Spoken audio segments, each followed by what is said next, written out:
గురువాక్యోపనిషత్ 3వ శ్లోకం. యో వేదాదౌ స్వరప్రోక్తౌ వేదాంతే చ ప్రతిష్ఠితః తస్య ప్రకృతిలీనస్య పరః స మహేశ్వరః. ఈ శ్లోకం అందరూ వినే ఉంటారు.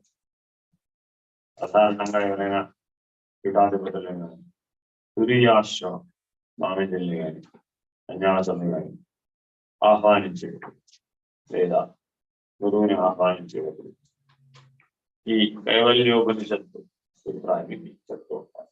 యాక్చువల్ గా గురువాక్యోపనిషత్తులో 7 శాస్త్రాలను తీసుకుని ఒక దగ్గర పెట్టి మనకి ఒక సిద్ధాంత సమన్వయాన్ని అందించే ప్రయత్నం.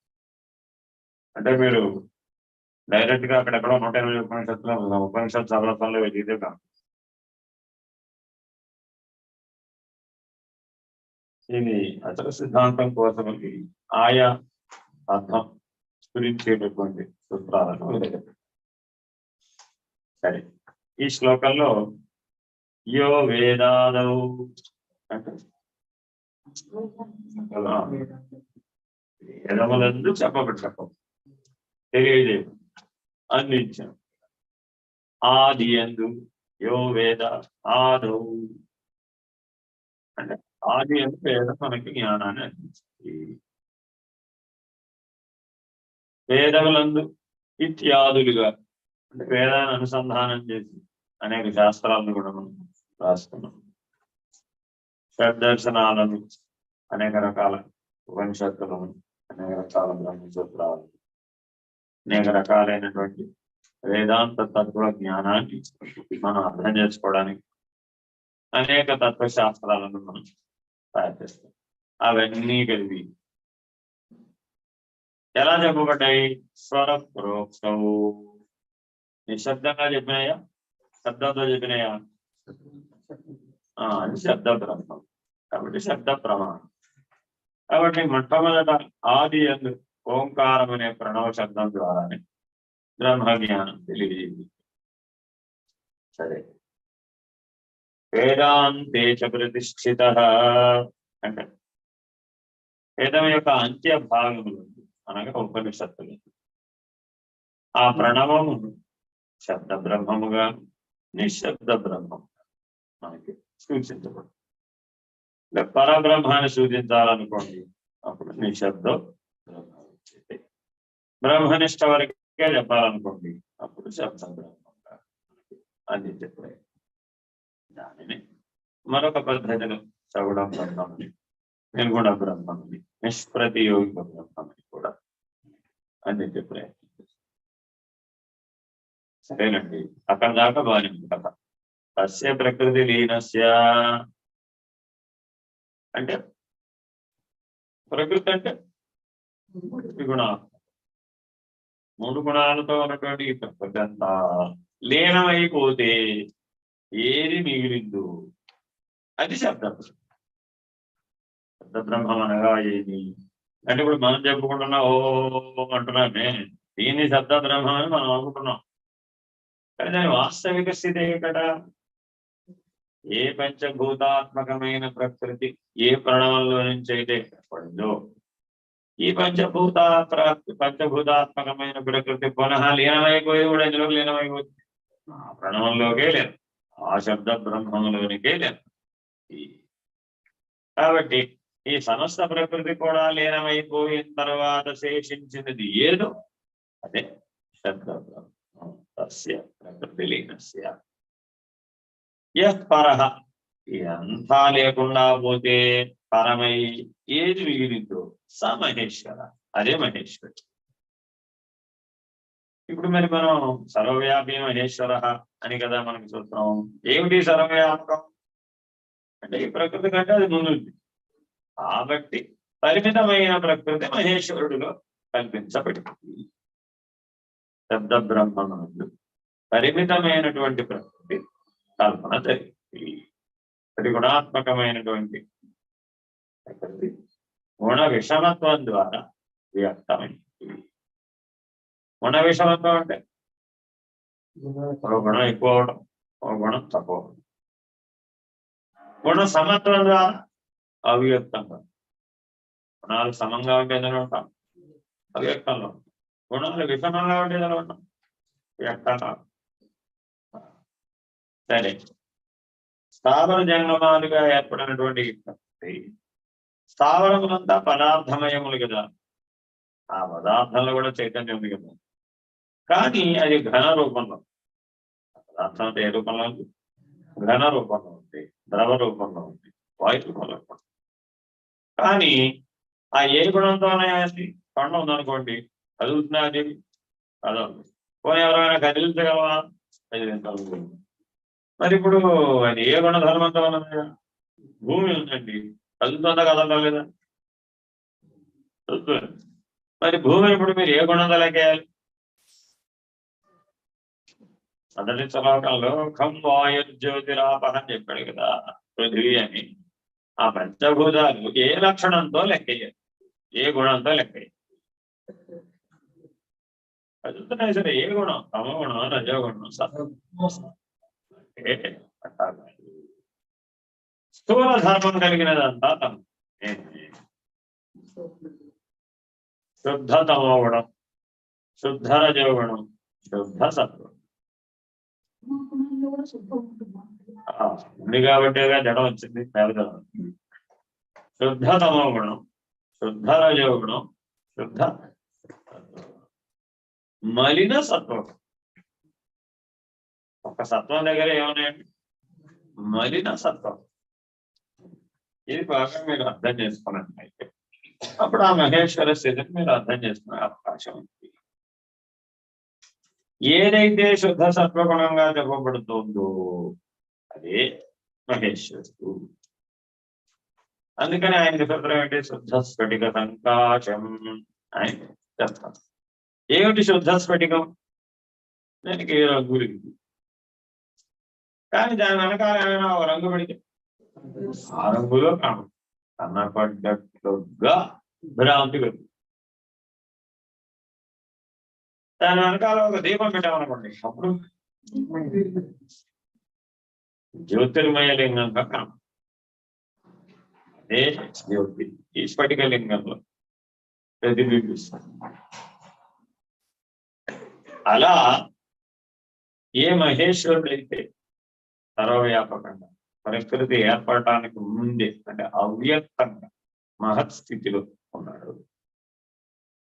బ్రహ్మణో అవ్యక్త అవ్యక్తాన్ మహత్ మహదహంకార మహదహంకారోద్ ఆకాశ ఆకాశాద్ వాయు వాయోరగ్ని యోదాప పృథ్వీ పృథ్వీయోరోషధి ఓషధియోరన్నం అన్నం జీవ అనే క్రమ సృష్టి దేంతో మొదలైంది? ఇప్పుడు బ్రహ్మముతో మొదలైంది.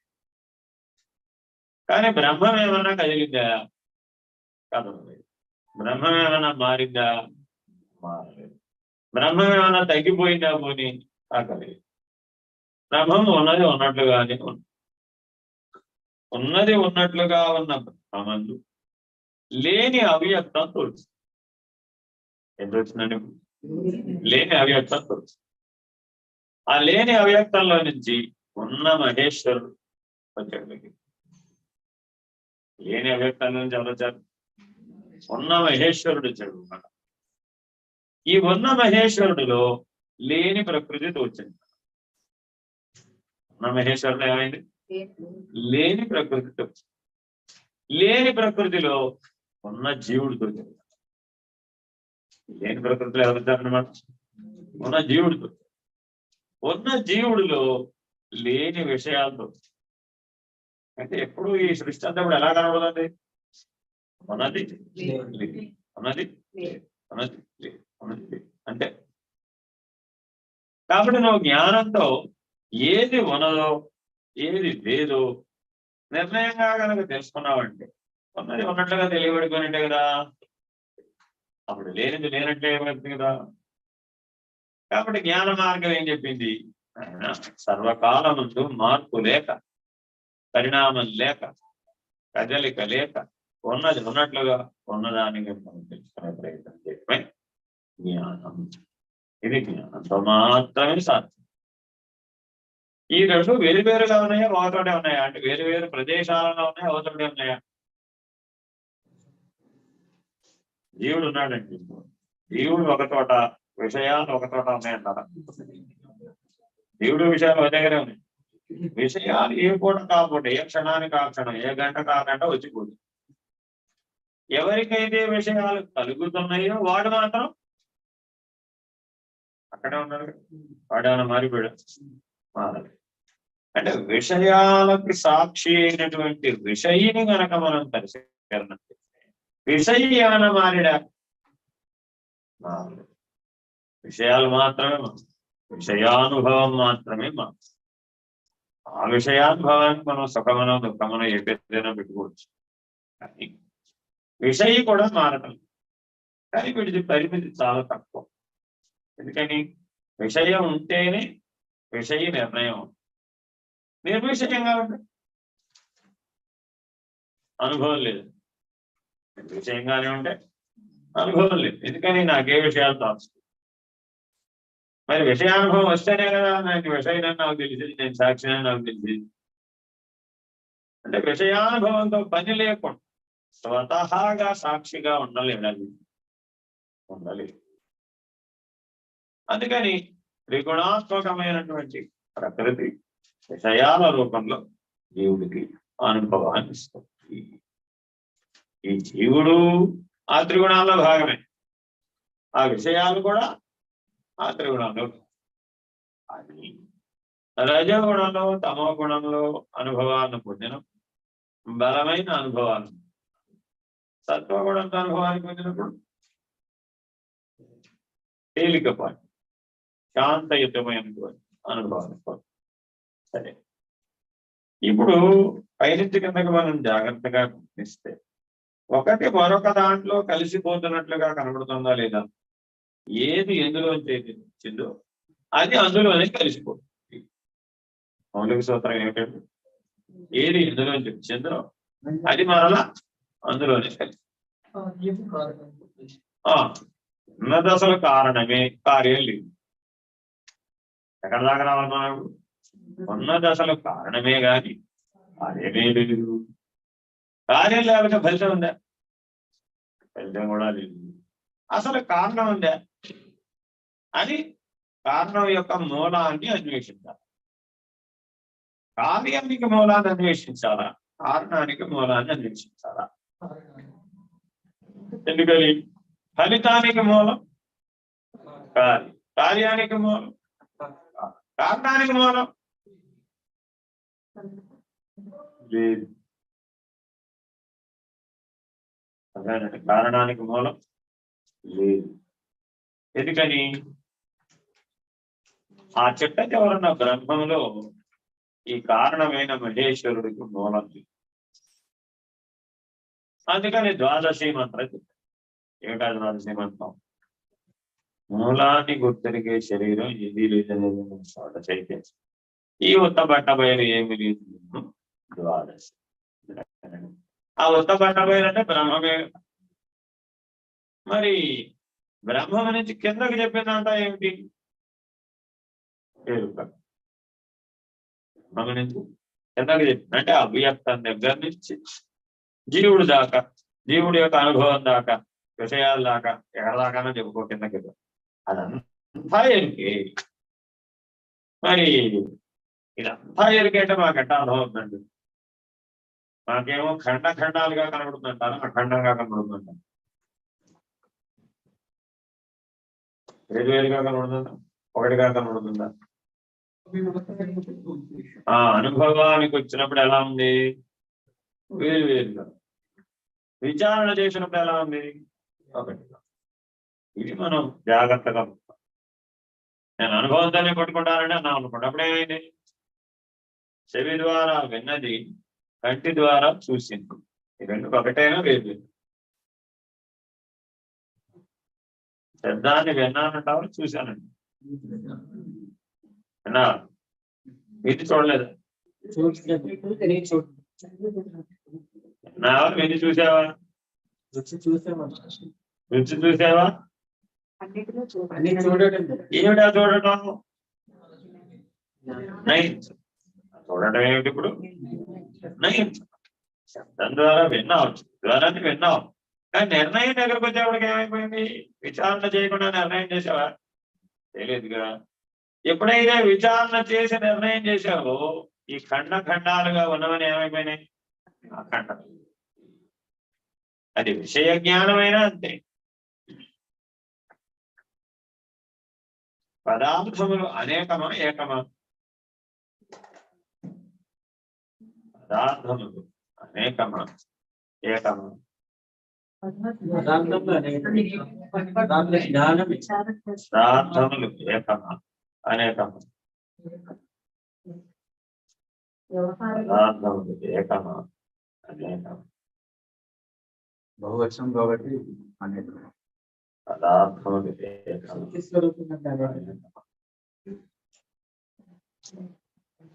పదార్థములు ఏకమా అనేకమా? ఏకం.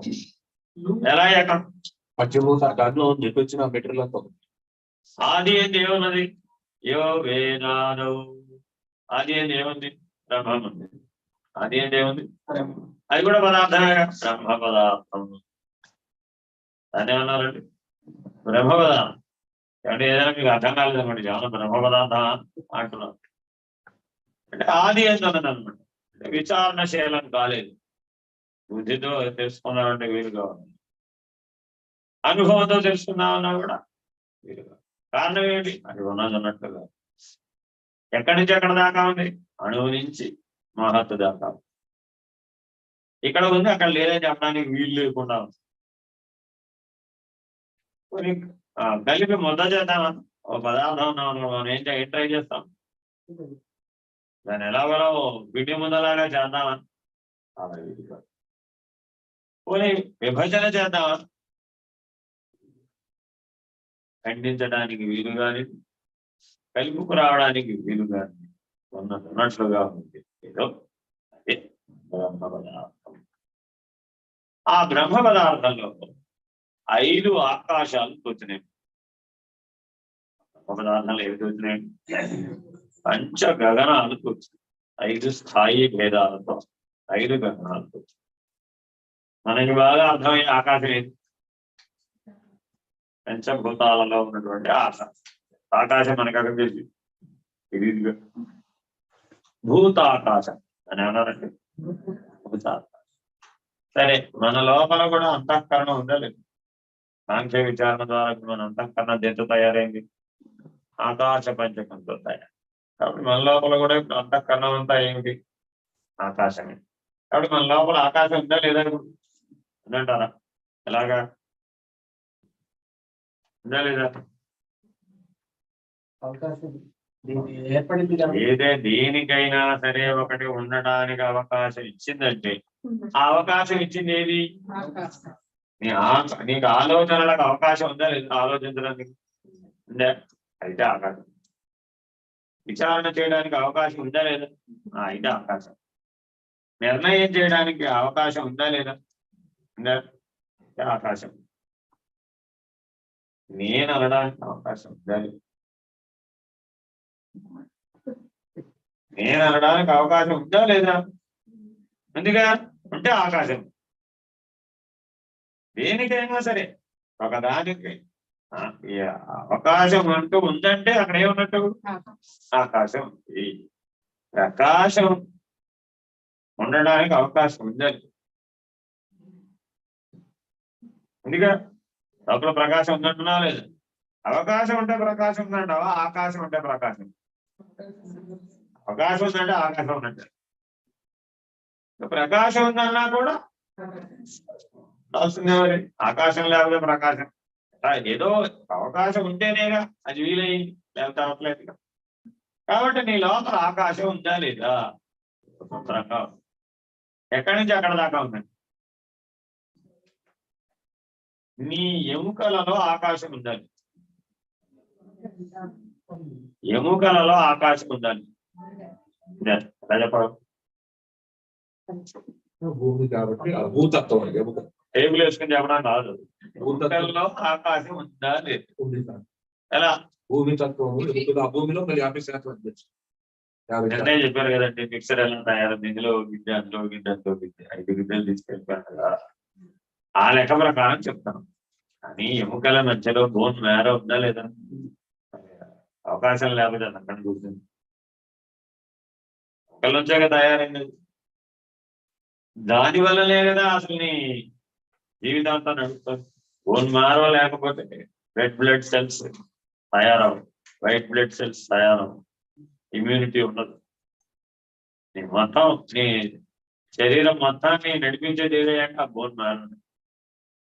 మరి ఆ బోన్ని ఆ ఎముకల్ని బోలుగా తయారు చేసి ఆ బోలు మధ్యలో ఉన్నటువంటి స్పేస్ లో మళ్ళా మూలుగా పదార్థం తయారయ్యేట్టుగా నీకొక్కడికే కాదుగా, ఎముకలు అస్థి పంజరం ఉన్నటువంటి సకల జీవరాశికి కూడా ఇదే విధానం కదా. మరి ఇప్పుడు ఆకాశం ఎక్కడ దాకా ఉంది? ఏదైతే కఠినమైనటువంటి ఎముకలు ఉన్నాయంటున్నావో ఆ అస్థి పంజరం మధ్యలో కూడా ఆకాశం. అదేనా? అస్థి పంజరం మధ్యలో అసలు ఆకాశం ఏనంట. మనకి తల్లి గర్భంలో ముందు అస్థి పంజరం తయారై తర్వాత సప్తధాతువులు అందులో కూర్చోడంట. సప్తధాతువులు మిగిలిన 6 ధాతువులు తయారై తర్వాత అస్థి పంజరం తయారైందంట. బాగా ఆలోచించాలి. మనకి సప్తధాతువులు ఉన్నాయి, అందులో ఎముకలు కూడా తల్లి గర్భంలో తయారయ్యారు. ముందు మిగిలిన 6 ధాతువులు సిద్ధపడి అప్పుడు అస్థి పంజరం తయారు. ముందే ఓ ఫ్రేమ్ వర్క్ అస్థి పంజరం అలా పెట్టేసి దాంట్లో టకా టకా టకా టకా పూడ్చాడట. మనం ఏం చేస్తున్నాం? పిల్లర్ స్ట్రక్చర్ టకా టకా పిల్లర్లు వేసేసి అప్పుడు గోడలు కట్టేసి దర్వాజాలు పెట్టేసి ఇల్లు అయిపోయింది. అలాగే మన శరీరంలో కూడా పిల్లర్ స్ట్రక్చర్ ఏంటి? అస్థిపంజరం. ఆ అస్థిపంజరం మధ్యలో గుడిగాయ అది అట్లా ఊపిరి తిరుగుతుంది అలా పెట్టేశాను. మనం పెట్టేసానంటే అలా పెట్టాడంట.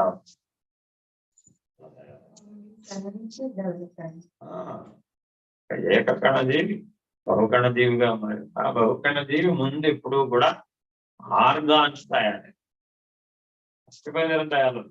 చూడండి, ఏది ఆధారమో ఆ అస్థిపంజరం తయారవుతుంది. అస్థిపంజరాన్ని తయారు చేసేటటువంటి ఆర్గాన్స్ ముందు తయారు. కేంద్ర నాడీ వ్యవస్థ ముందు తయారు, 72,000 నాడులు ముందు తయారు, రక్త ప్రసరణ వ్యవస్థ ముందు తయారు. ఇవన్నీ తయారైనాక అప్పుడు వీటన్నిటిని నిలబెట్టడానికి కావాల్సిన అస్థిపంజరం అప్పటిదాకా తయారు. అందుకే మీకు స్కాన్ చేసేటప్పుడు 3వ నెల, 4వ నెల, 5వ నెల తిరగడం ఎప్పుడు మొదలైంది? 6 ఎంటర్ అవ్వాలి. 5 చివరికి 6 ఎంటర్ అయినప్పుడు తిరగడం మొదలైంది. అప్పటిదాకా తిరగలేదు. ఫ్రేమ్ వర్క్ లేదు లోపల. ఎప్పుడైతే ఒక్కసారి ఆ ఫ్రేమ్ వర్క్ లోపల వచ్చేసిందో ఇంకా అది గిరగరా ఆధారం వచ్చేసింది. తల్లి గర్భంలో ఇంత పెద్ద నెట్వర్క్ జరగాలంటే అవకాశం ఉంటుందంటారు. అంటే ఆకాశం గంటలో లేదంటారు. గుండె రక్తాన్ని స్వీకరించాలి, మళ్ళా పంపించాలి. అవకాశం ఉండాలంటారు వద్దంటారు? ఇప్పుడు గుండె లోపల ఆకాశం ఉందంటారా లేదంటారు? ఉంది. దీని లోపల ఎలక్ట్రోమాగ్నెటిక్ ఎనర్జీ న్యూరాన్లను కలుపుతూ పనిచేయాలా వద్దా? పనిచేయాలంటే ఇందులో అంతా ఏమిటాలి? మన బ్రెయిన్ అంతా కూడా నీళ్ళలో తేలి ఆడుతూ ఉంటుంది. ఇదేం ఫిక్స్డ్ గా ఉందండి, ఇట్లా సెమీ ఫ్లూయిడ్ లో ఊపుతుంటుంది. దాంట్లో గ్రే మ్యాటర్ అంతా ఈ న్యూరాన్లు కనెక్ట్ అయ్యి, మరి ఎక్కడ చూసినా మీరు ఏ ఆర్గాన్లో చూసినా కూడా ఏం కనబడుతుంది? మనం తిన్నదంతా ఆ బట్టలో పట్టాలంటారు. తినే కదా నువ్వు తెలియదు, పట్టాలంటే అక్కడ ఖాళీ ఉండాలి వద్దా? కాబట్టి మరి ఖాళీ ఎక్కడైతే ఉందో అక్కడల్లా భూతాకాశం. భూతాకాశం అంటే అక్కడ కనబడేదే కాదు, ఎక్కడ కనబడేదైనా సరే భూతాకాశం. కనబడేదంతా భూతాకాశం. సరే, నెక్స్ట్ ఒక ఆకాశం. ముందుగానే భూతాకాశం వచ్చిందని చెప్తాం.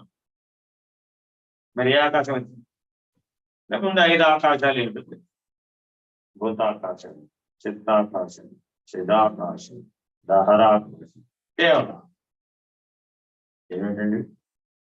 భూతాకాశం, చిత్తాకాశం, చిదాకాశం, దహరాకాశం, కేవలాకాశం. కింద నుంచి పైకి. అసలు ఏర్పడ్డాయి ఇప్పుడు పైనుంచి కిందకి.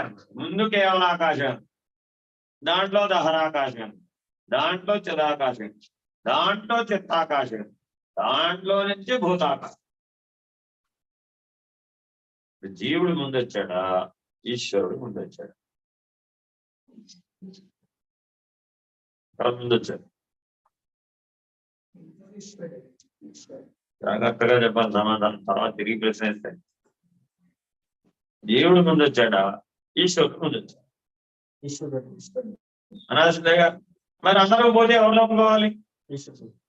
ఈశ్వరుడు ఏ ఆకాశం రా, అంతకుముందు లేడుగా. వచ్చాడంటే ఎక్కడ వచ్చాడు? అవకాశం ఉండాలో వద్దా? ఏ ఆకాశంలో వచ్చాడు? సూర్యుడు ముందు లేడుగా, తర్వాత వచ్చాడు. ఏ ఆకాశంలో వచ్చాడు?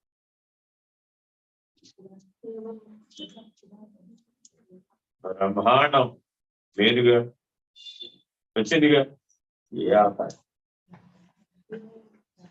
విశ్వం మొదట లేదుగా, వచ్చిందిగా.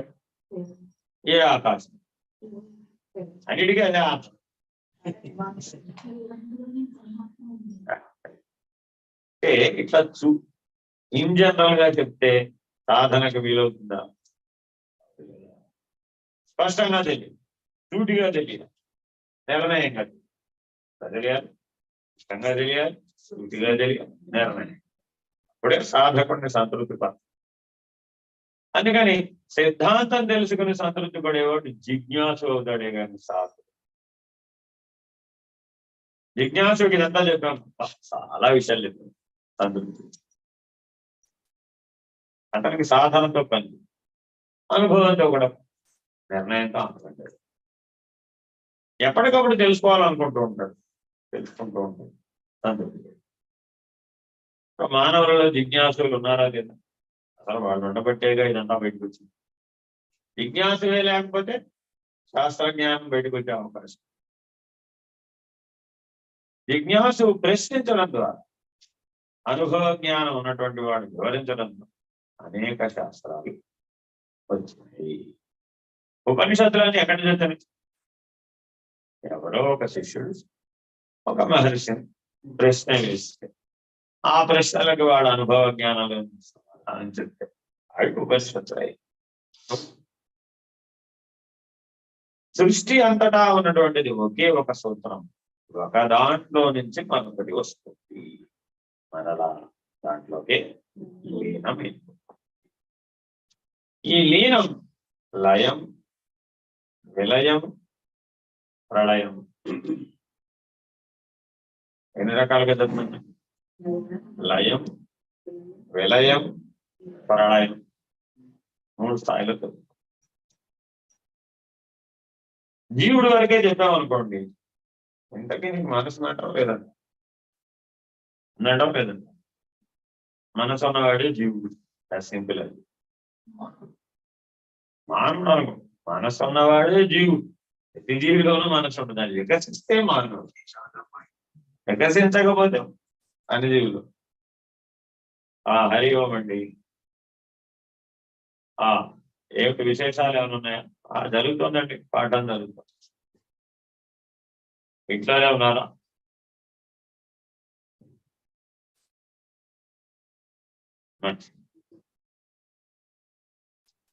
ఇలా జాగ్రత్తగా గమనిస్తే కేవలాకాశంలో నుంచి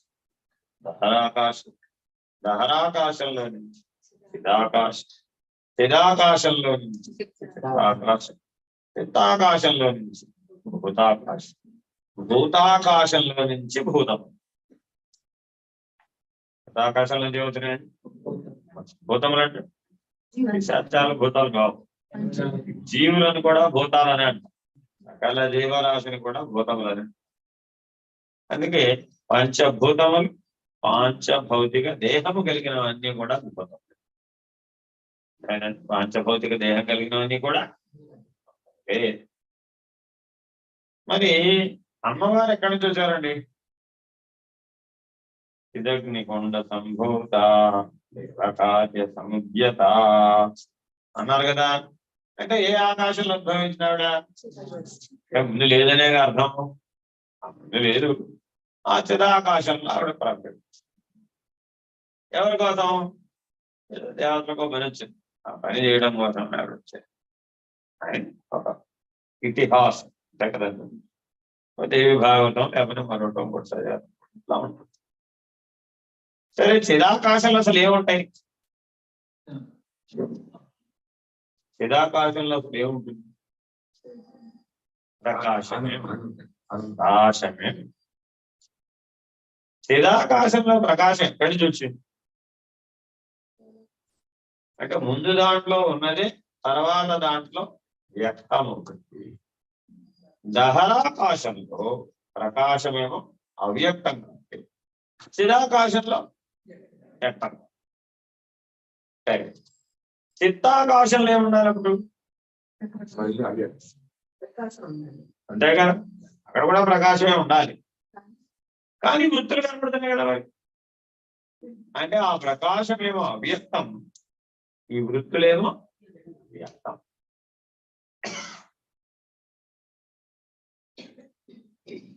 చిత్తాకాశంలో నుంచి భూతాకాశం, జీవులు. భూతములేమో వ్యక్తం, చిత్త వృత్తులేమో ఇట్లా ఏది వ్యక్తమో దానికంటే ముందున్నది అవ్యక్తం. కేవల ఆకాశాన్ని అవ్యక్తం. జాగ్రత్తగా మనం గమనిస్తే దహరాకాశం లేదు, చిదాకాశం అంటే మనకు అర్థమైంది. చిదాకాశంలో ప్రకాశం అంటే సూర్యుడు ఉన్నాడు, చంద్రుడు ఉన్నాడు, అగ్ని ఉంది, ఆ మణాల త్రయాలు చిదాకాశంలో. అందుకే మీరు అమ్మవారి నేత్రాలు ఏమిటి? అయ్యవారి నేత్రాలు ఏమిటి? ఏ దేవతైనా, అక్కడ విష్ణుమూర్తి అయినా ఈశ్వరుడైనా ఎవరైనా నేత్రాలు ఏంటి? పురుష సూక్తం కూడా విరాట్ పురుషుడు. ఆ విరాట్ పురుషుడు ఎవరైతే చిదాకాశంలో. మనకి ఎన్ని శరీరాలు? స్థూల శరీరం, సూక్ష్మ శరీరం, మహాకారుడు. ఇది జీవుడికి ఉన్నాయి, ఈశ్వరుడు కూడా. అంటే జీవుడికి ఎలా ఉన్నాయి? శివుడు,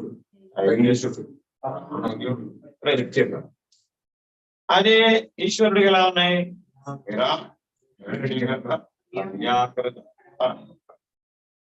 ఇవి నాలుగు. ఇవి జీవతనములు.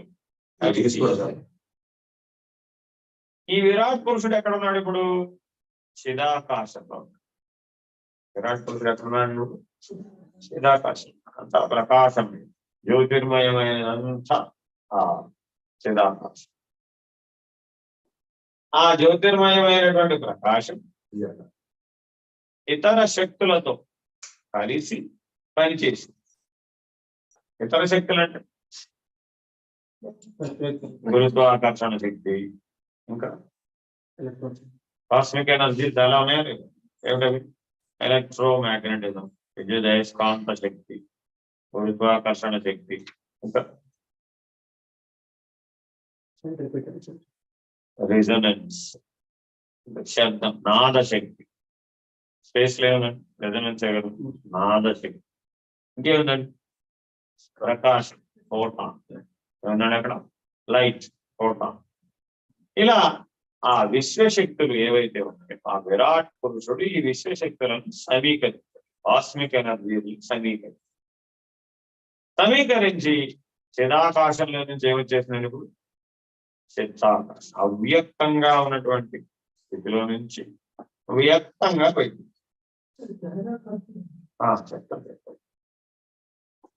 ఈ జ్యోతిర్మయమైనటువంటివి ఎన్నైతే సెలీషియల్ ఆబ్జెక్ట్స్, నక్షత్రాలనండి, లేదా ఇంకోటనండి, చంద్రుడానండి, చంద్రుడానండి, ఇంకోటి ఏవైనా సరే స్వయం ప్రకాశక ధర్మం కలిగినటువంటి లక్షణాలు ఉన్నటువంటిది అంతా కూడా చిదాకాశం. మరి ఇవన్నీ ఎక్కడి నుంచి పుట్టినాయండి? ఎక్కడో చూడండి రావాలి కదా, అంతకుముందు లేవు కదా. ఈ చిదాకాశంలో వెలిగేవన్నీ కూడా దహరాకాశంలో నుంచి విసిరివేయబడ్డాయి. ఎక్కడ విసిరివేయబడ్డాయి? దహరము అంటే విశ్వగర్భం. దహరం అంటే అర్థం ఏంటంటే కాబట్టి విశ్వగర్భం. ఆ విశ్వగర్భంలో నుంచి విసిరివేయబడ్డాయి. ఏ పేరు అన్న ఇప్పుడు మనం పెట్టిన పేరు, వాళ్ళు పెట్టారు కాదు పేరు, పూర్వకాలంలో అది. కాబట్టి ఆ దహరాకాశంలో కృష్ణ పదార్థం, దాంట్లో ఏముందండి? కృష్ణ పదార్థం. శక్తి ఏముందండి? కృష్ణ శక్తి. ఆ కృష్ణ పదార్థంతో పాటు ఏముందండి?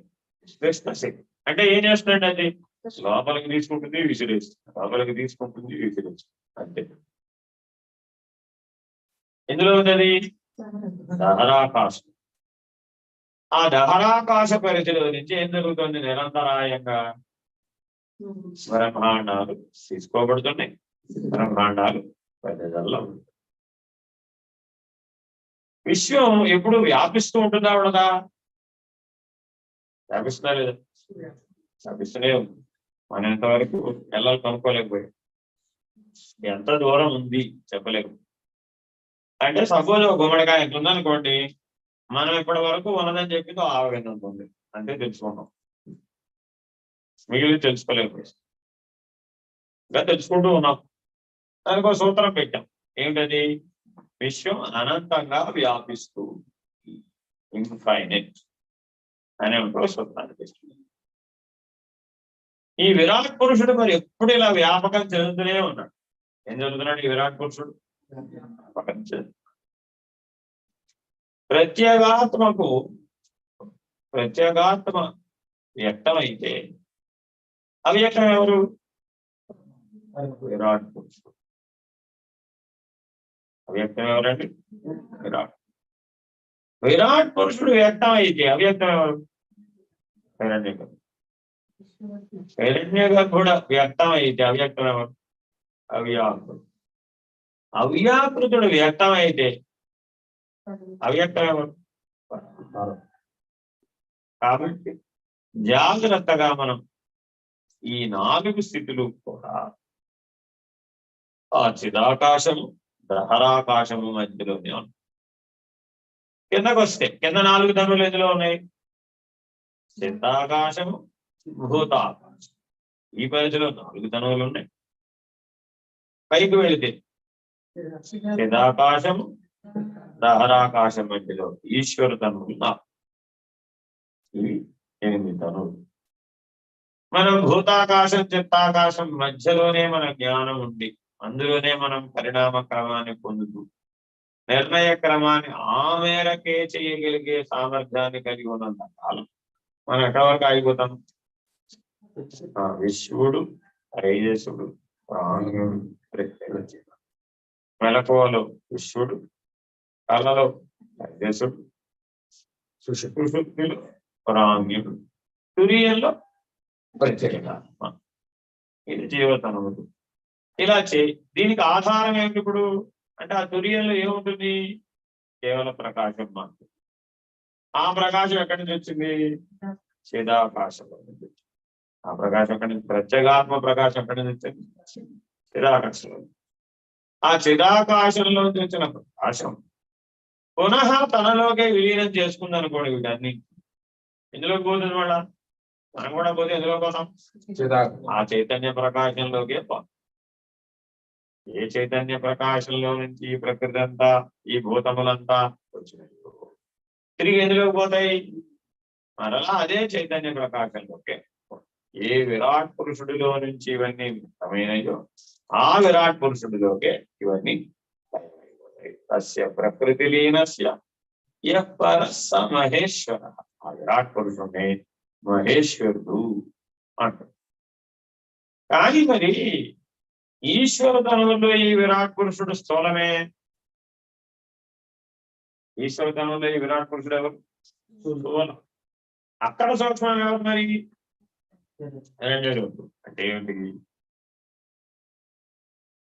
ఏ జ్యోతిర్మయమైనటువంటి సత్తా ప్రకాశిస్తుందో, నక్షత్రాలుగా, సూర్యుడుగా, చంద్రుడుగా, అగ్నిగా, ఏ రకమైనటువంటి ప్రకాశం నీవు వెలువరించబడిన ఆ ప్రకాశం అంతా హిరణ్యగర్భుడే. ప్రకాశించే సమస్తము హిరణ్యగర్భుడే. కాబట్టి సూక్ష్మం అంటే ఏమిటి? స్థూలానికి ఆధారంగా ఉన్నటువంటి శక్తి. విరాట్ పురుషుడంతా ఏం చెప్పాం? ప్రకాశమయమైనటువంటి పదార్థం గోళాలు ఏవైతే ఉన్నాయో అదంతా ఏమిటి? విరాట్ పురుషుడు. అందులో ఉన్న ప్రకాశం హిరణ్య. బల్బు విరాట్ పురుషుడు అయితే బల్బులో ఉన్న ఎలక్ట్రిసిటీ కనబడుతున్నటువంటి శరీరం బల్బ్ అయితే లోపల ఉన్న ప్రాణం ఎవరు? హిరణ్యుడు. అలాగా ఇక్కడ ఎలా ఉంది అక్కడ కూడా అలాగే. మరి ఇప్పుడు ఆ వ్యాకృతం ఏంటి? ఈశ్వర స్థితిలో ఉన్న కారణ శరీరం. కారణ శరీరంలో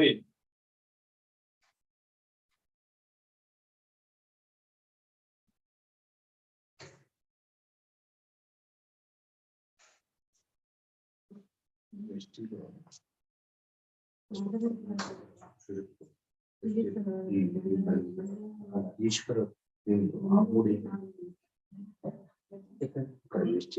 ఈశ్వర జీవితం సూర్యుడు ఇక్కడ 4 అవస్థలు జాగ్రత్త అక్కడ అవస్థ ఈశ్వర ఉన్నాయి. అక్కడ పేరు చెప్తున్నారు అలా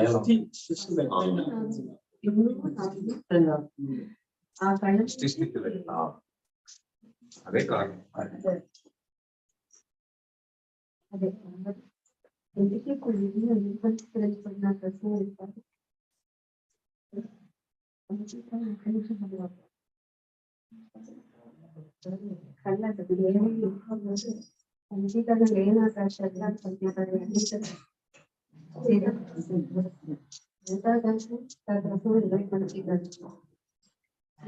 కూడా బ్రహ్మాండం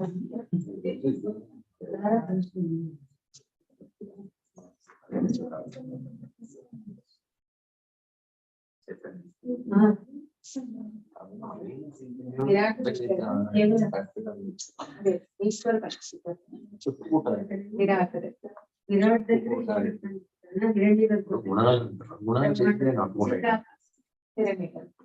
బ్రహ్మాండ పంచీకరణ అక్కడ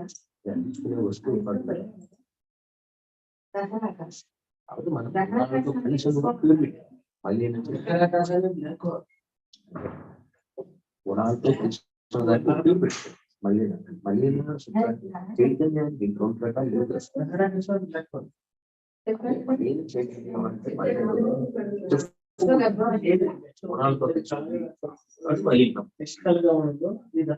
క్లియర్ గా ఉంది.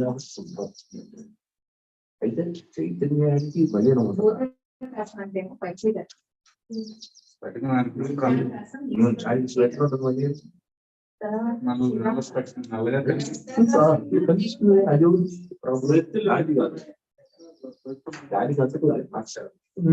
చిత్రాకర్షణ జీవన మనం చెప్పుకోవడం ఎర్ర ఉంది అదే అదే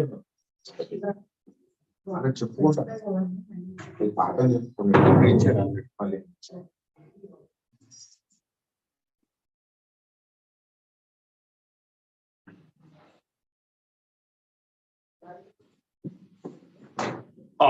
కారణ శరీరం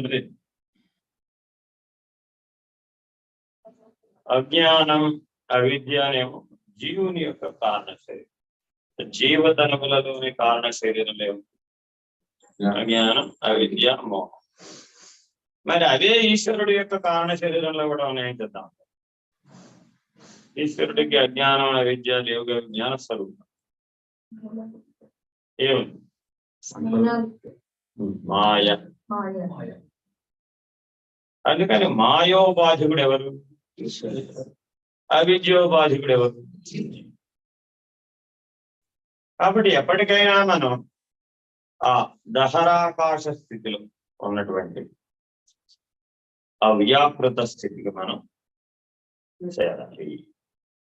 చేరితే పునః ప్రారంభవిస్తే ఎక్కడ ప్రారంభిస్తాం? ఎక్కడ వస్తాం? చిదాకాశం వరకే వస్తాం. చిత్తాకాశం దాకా. చిత్తాకాశానికి వస్తే ఎలా పడతాం?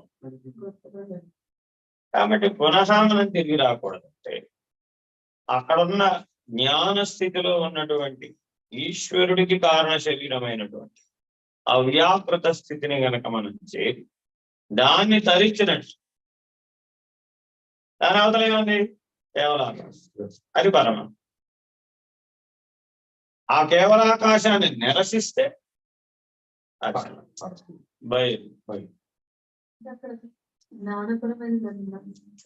రాకూడదు. ముందుకంటే అక్కడ దాకా వెళ్ళాలి.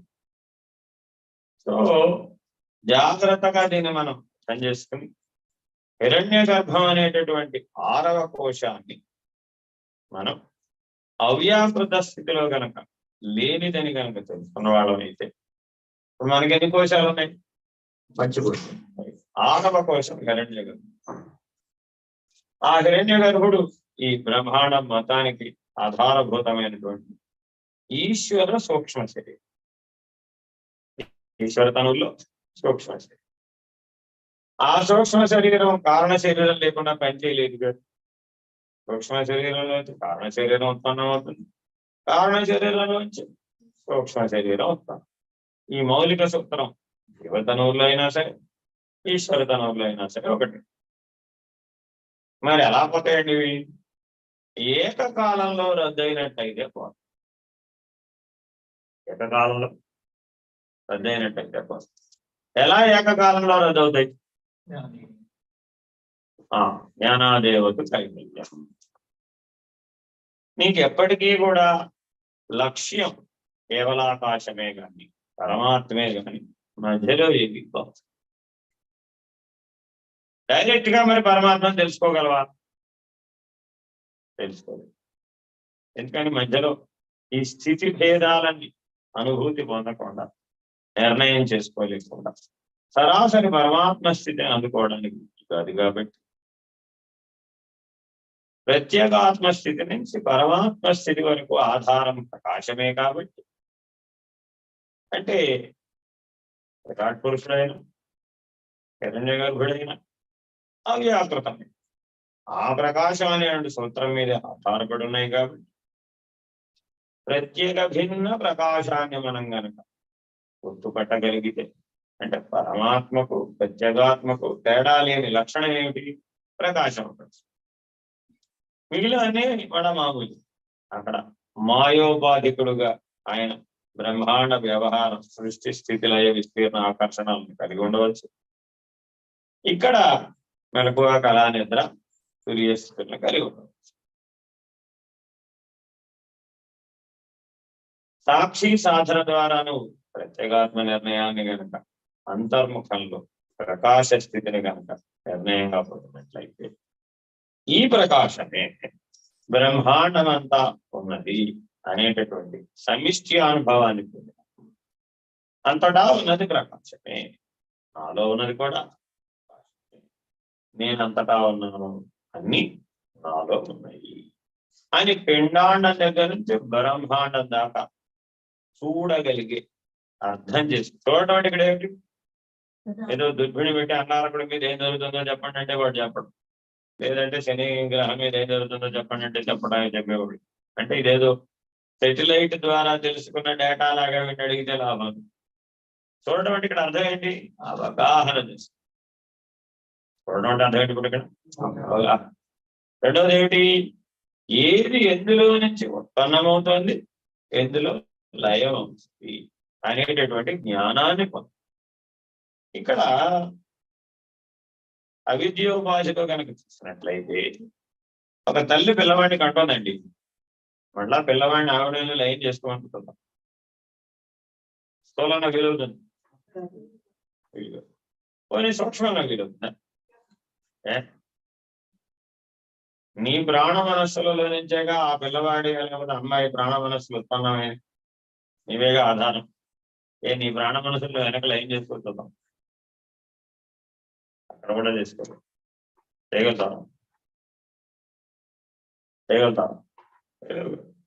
ఎలా వెనక తీసుకుంటాం, ఒకసారి ఇచ్చేసి చేసేలా వెనక్కి పుచ్చుకోవాలి. నీ కారణ శరీరం, నీ గాఢ నిద్రావస్థ, నీ అవిద్య, నీ అజ్ఞానం, నీ మోహం, నీ మలిన చైతన్యం లేదు మలిన ఎరుక, మరి దాంట్లోంచి పుట్టలేదా? తల్లి గర్భంలో శిశువు నిద్రపోవడం లేదా? దానికి నిద్రపోయగలిగే శక్తి ఎవరిచ్చారు? ఎవరిచ్చారు? ఎవరిచ్చారు?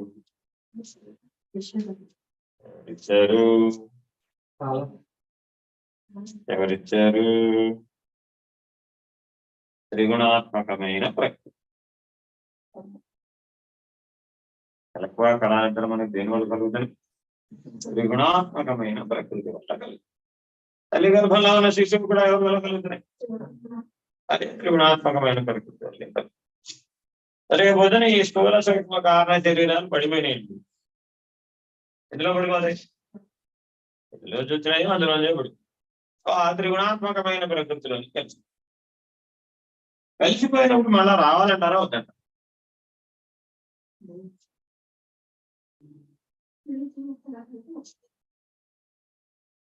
జీవుడు అసలు త్రిగుణాత్మకమైన ప్రకృతి ఉంది, స్థూల సూక్ష్మ కారణ శరీరాలు, స్థూల సూక్ష్మ కారణ శరీరాలు జీవుడు అందా, త్రిగుణాత్మకమైన ప్రకృతిని జీవుడు అందామా?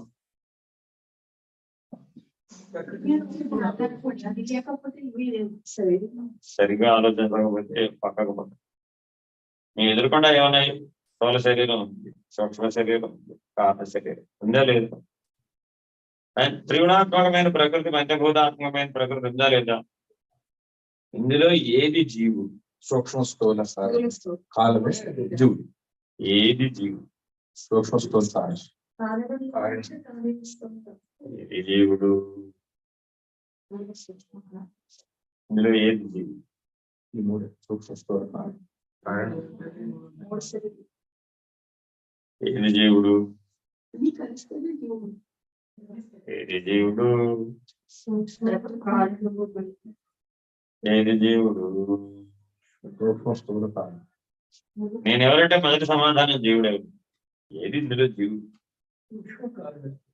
ఎంత విచారణ చేసినా ఇవేగా కనపడతాయి, ఎంత విద్యగా కనపడలేదు. ఇందులో జీవుడే. ఇందులో జీవుడు ఎవరు?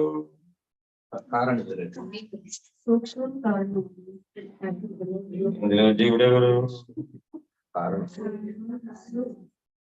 ప్రకృతి ఈ సూక్ష్మ కారణం కంటే భిన్నంగా లేదండి. ఆ ప్రకృతే కదా సూక్ష్మంలో ఆకాశం ఇప్పుడు అంధకరణానికి ఇందులో జీవుడు సూక్ష్మ ఇందులో జీవుడు లేదు. నేను ఎక్కడ గుణవాలనే కలిగిన వాడు కాబట్టి ప్రకృతి ప్రకృతి మూడు గుణాలు కలిసిన వాడే. గుణం లేకపోతే జీవుడు లేదు. ముందు దానికంటే ముందు స్థితి. అన్యోన్యంగా జీవుడు మూడు పడితేనే జీవుడు అవుతాడు. లేకపోతే గుణాలు దానికంటే ముందు స్థితి. అయితే సూక్ష్మ కారణమే అడాప్ట్ చేయాలి. మూడు గుణాలు కూడా ఇందులో జీవుడు ఎక్కడ? సమానంగా ఆత్మస్థితికి పోవాలి అంటే గుణమాలిన్యం పోవాలి కదా. సమతుల్యం చేస్తున్నాము. ఇందులో జీవుడు ఎక్కడ? లేట లేకపోతే మరి ఇప్పుడు ముక్తావుడికి టైం అయిపోయాక లేదు. ఉన్న దగ్గర చూడాలి. నేను సంగతి తర్వాత ఇప్పుడు ఉన్న వాటిని విచారించమన్నారండి. బాగా విచారించాం. విచారిస్తే ఏం కనబడాయి? కారణం అయితే స్థూల శరీరం, లేకపోతే సూక్ష్మ శరీరం, లేకపోతే కారణం. సరే బయటకు వచ్చి చూద్దామా ఏం కనబడుతున్నాయి? ప్రకృతి భూతాలతో కూడిన ప్రకృతి, దాంట్లో ఉన్న త్రిగుణం. ఇంతకు మించి ఏం కనబడాలి కదా. ఎంత తిరగా మరగా మన పుస్తకాలు మనకి ముందు మన చూద్దాం. ఎన్ని తిరగా మరగా వేసిన ఇవే కదా. ఇందులో జీవుడు, కదిలేవాడు కాబట్టి ప్రకృతి ఇవన్నీ ఇందులో జీవుడు, కారణం ఇందులో జీవుడు ఎక్కడ?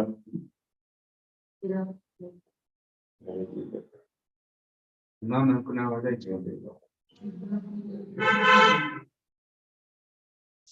ఇందులో జీవుడు ఎక్కడ? ఎందుకని జీవుడికి ఎక్కడ బంధం? స్థూల శరీరానికి బంధం అన్నా, కొన్ని సూక్ష్మ శరీరానికి బంధం అన్నా, ప్రాణ మనస్సులకు బంధం లేదుగా, స్వేచ్ఛగా తిరుగుతున్నాయి. కొన్ని కారణ శరీరానికి బంధం అన్నా, అది అసలు చీకటి కదా. మరి ఎలా? ఎవరికి బంధం? ఎవరికి బంధం? దేని వల్ల బంధం అని అడగటం. ఎవరికి బంధం? ఎవరికి బంధమో తెలిసే వాడు కదా ముక్తి కోసం ప్రయత్నం చేసేది. బంధం ఉంది, సూక్ష్మం ఉందని. ఎవరికి బంధం? ఈశ్వరుడికి బంధం అన్నావా ఏకంగా? కుదరదా? ఈశ్వరుడు ముక్తుడు, నిత్యముక్తుడు. ఆయన లక్షణం అది కదా. సర్వజ్ఞుడు, నిత్యముక్తుడు. ఆయన మాయోపాధికుడు. ఆయన చేతిలో మాయే ఉంది. అవిద్య దాకా ఏముంది అని ఈశ్వరుడు లక్షణాలు అందరికి మనకు తెలుస్తున్నాయా లేదా? మన లక్షణాలే మనకు సరిగా తెలియడం. అందుకే బాగా సాంఖ్య విచారణ బాగా అర్థం చేసుకోవాలి. స్థూల సూక్ష్మ కారణ శరీర అభిమాని జీవ. అభిమాని ఎవడండి వీడు? అభిమాని.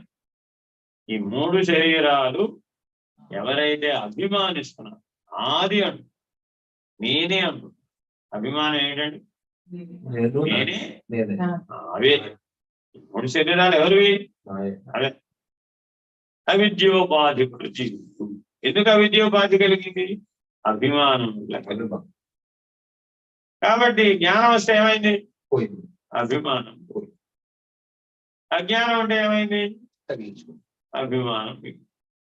ఇప్పుడు పునర్జన్మ దేంట్లోంచి వస్తుంది? ఇది అభిమానం వల్ల. ఆ అభిమాన త్యాగం జరిగిపోయిందండి. త్యాగం జరిగేటట్లుగా మనం జ్ఞానంతో జీవించాలి. స్థూల శరీరం నేను కాదు, సూక్ష్మ శరీరం నేను కాదు, కారణ శరీరం నేను కాదు.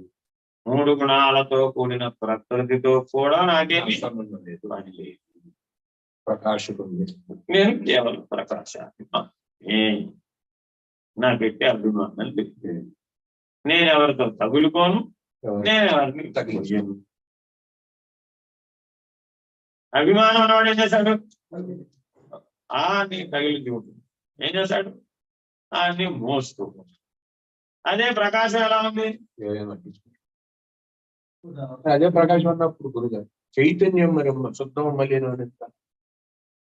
ప్రకాశానికే మరో పేరు చైతన్యం అంటే చెప్పుకుంటారు. ఒక్కొక్క మార్గంలో చెప్పినప్పుడు ఒక్కొక్క పేరుతో చెబుతాం అంతే. సరిగ్గా నీకు నిర్ణయంగా తెలిసినప్పుడు ఇప్పుడు ఏమైంది? ఇప్పుడు అభిమానం లేని వాడెవడు? వాడు బంధనైపోతాడు. ఈ అభిమానం వచ్చేది గుణం.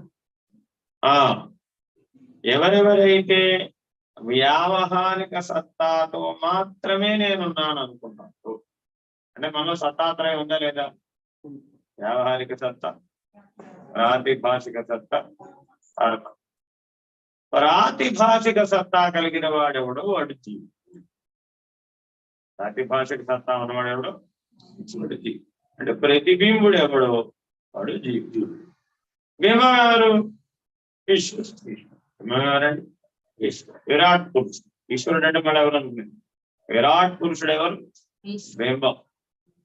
కింద ఉన్నటువంటి అంటే చిదాకాశం కంటే కింద ఉన్నది. చిత్తాకాశంలో ప్రతిబింబించిన వాడు, భూతాకాశంలో ప్రతిబింబించిన వాడు. ప్రతిబింబ గుర్తుపెట్టు. చిదా ముందు ఎందులో ప్రతిబింబించాలి? ఆయన చిత్తాకాశంలో ప్రతిబింబించాలి ఆ ప్రకాశం. ఆ తర్వాత ఎందులో ప్రతిబింబించాలి? భూతాకాశంలో. భూతాకాశంలో ప్రతిబింబించినప్పుడేమో వ్యావహారిక సత్తత్వం, చిత్తాకాశంలో ప్రతిబింబించినప్పుడు ప్రాతిభాషిక సత్తత్వం. ఈ రెండు సత్తాల యందు తనకు అభిమానం. ప్రతి ఒక్కరికి కూడా నీ లోపల నేను ఇది చెయ్యగలను అని ఉంటుందంటారా ఉండదంట.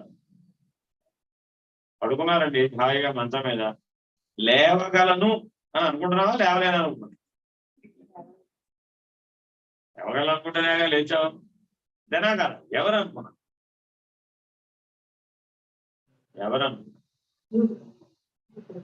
జీవుడు అనాల్సిందేగా. ఈశ్వరుడు అన్నావా? ఈశ్వరుడు అంటానికి అవకాశం లేదు కదా. మరి జీవుడు ఈశ్వరుడు ఒకడే అంటారు ఏంటంటే మరి మీరు? జీవుడు బ్రహ్మం ఒకటే అంటారు ఏంటంటే మరి? ఎలా ఒకటి ఎలా కాదు? ఇద్దరిలో ఉన్న అభిన్న లక్షణం ఏమిటి? ప్రకాశం. ఆ విరాట్ పురుషుడుగా ఏ ప్రకాశం అయితే ఆ ప్రకాశమే కదా ప్రతిబింబించింది. అంతే కదా. కొండలో సూర్యుడు వేరే వచ్చాడు. అలాగే కొండలో సూర్యుడు వేరే అంటే మా ఇంట్లో సూర్యుడు వేరే, మీ ఇంట్లో సూర్యుడు వేరే అంటే అట్టలా సూర్యుడు అక్కడే కానీ మీ ఇంటి కొండలోనూ ప్రతిబింబించవచ్చు, మా ఇంటి కొండలో కూడా ప్రతిబింబించవచ్చు. మీ ఇంటి కొండలో ప్రతిబింబించిన సూర్యుడు కూడా గోడ మీద పడవచ్చు, ఇలా కూడా. కాబట్టి ఎక్కడికక్కడ వ్యష్టి జీవులు ఎలా అయిపోయారు ఇప్పుడు? ప్రాతిభాషిక సత్తా, వ్యావహారిక సత్తాతో జీవిస్తూ వాటినే నేనుగా భావిస్తూ వాటి యందు అభిమానం కలిగి ఉంది. స్థూల శరీరాభిమాని విశ్వడుగా, సూక్ష్మ శరీరాభిమాని తేజసుడుగా, కారణ శరీరాభిమాని ప్రాజ్ఞుడుగా, మహాకారణ శరీరాభిమాని ప్రత్యేక తనకు తానే వ్యవహరిస్తూ, తనను తానే తెలుసుకుంటూ, తన యందు తానే మునిగిపోవడానికి ప్రయత్నం.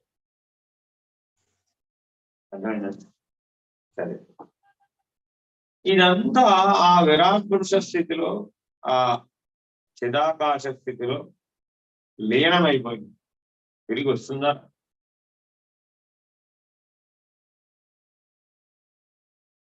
తిరిగి వస్తుందా? ఇందాక చెప్పాను. ఈ లీనం అవడం ఎలా అవుతుంది? లయం, లయం, ప్రళయం. లయం, లయం, ప్రళయం. అంటే పైన ఇప్పుడు 3 ఉన్నాయా లేవా? విరాట్ పురుష, హిరణ్య గర్భ, అవ్యాహ. విరాట్ పురుష స్థితిలో అయితే లయం, హిరణ్య గర్భ స్థితిలో అయితే విలయం, ఏకంగా అవ్యాకృత స్థితిలో అయితే ప్రళయం. అదే ప్రళయం నీకు వస్తుందా బ్రహ్మాండానికి వస్తుంది? బ్రహ్మాండం నీకు కూడా వస్తుంది. నేను చెప్పాలి నాకు కూడా ఎప్పుడు వస్తుంది? నేను చెప్పరాలి. రోజు నిద్రపోతున్నామండి. ఈ అభిమానం ఏమైపోయాడు? ఉన్నాడంటావా లేదంటావా? ఉన్నాడో లేడో తెలియని దశలో ఉన్నాడు. గాఢ నిద్ర అసలు ఉన్నావా అంటే ఉన్నాడో లేడో తెలియని దశలో. కాబట్టి రోజు గాఢ నిద్రావస్థలో వస్తూ పోతూ ఉన్నవాడు ఇప్పుడు మేల్కొంటే ఉన్నానంటున్నాడు, నిద్రపోతే పోయానంటున్నవాడు ఎవడైతే ఉన్నాడో అనిత్య ప్రళయాన్ని అనుభవిస్తున్నవాడు ఎప్పుడు వాడు జీవుడు. బ్రహ్మాండ ప్రళయంలో జగజ్జీవేశ్వర త్రయం లేకున్నప్పుడు ఇవన్నీ కలిసి ఆ దహరాకాశ స్థితిలో పూర్ణంగా ప్రళయంలో లేకున్నప్పుడు ఏమంటే ఆ ప్రళయానికి అవతలేను ఉంది. ప్రళయం దాకా చెప్పేశారు కదా, ప్రళయం అవతల ఏమైనా ఉంది పరమాత్మ. ప్రళయానికి లొంగేవాడు ఎవడు? పరమాత్మ. వాడు కేవల. అందుకే సర్వాధారం ఎవరయ్యా? సర్వసాక్షి ఎవరయ్యా? సర్వ వ్యాపకుడు ఎవరయ్యా? అదే పరానికే పెట్టాం, దాన్నే బ్రహ్మం అని. అంతేనంటే ఇంకా అవతల కూడా ఉందండి, మళ్ళా దానికో పరం. ఇక్కడ వరకు ఆత్మ అన్నాం అనుకోండి, దానికి అవతలంటే పరమాత్మ. సరే దాన్ని బ్రహ్మం అన్నాం అనుకోండి, దానికి అవతల పరబ్రహ్మం. ఎందుకు ఇలా చెప్పుకొచ్చారు?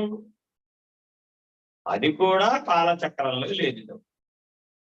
కర్మచక్రం యొక్క ప్రభావం ఎక్కడ దాకా ఉంది? ఇప్పుడు ఈశ్వర తనువుల్లో జీవతనువులు లయం అయిపోయేదాకానేమో కర్మచక్ర ప్రభావం. ఈశ్వర తనువులన్నీ ఏర్పడేది ఎందులో ఏర్పడుతున్నవి? కాలచక్రం లేదు. ఆ కాలచక్రం కేవలాకాశం కాదు. కాదు, కేవలాత్మ నిరసన చేస్తే ఏది శేషించిపోయినది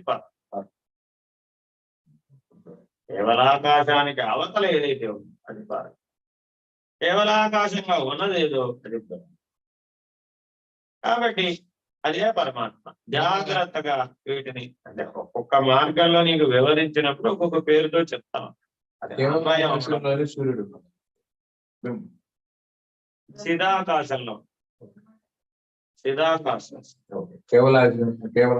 కేవలాకాశంలో ఇవేమంటారు?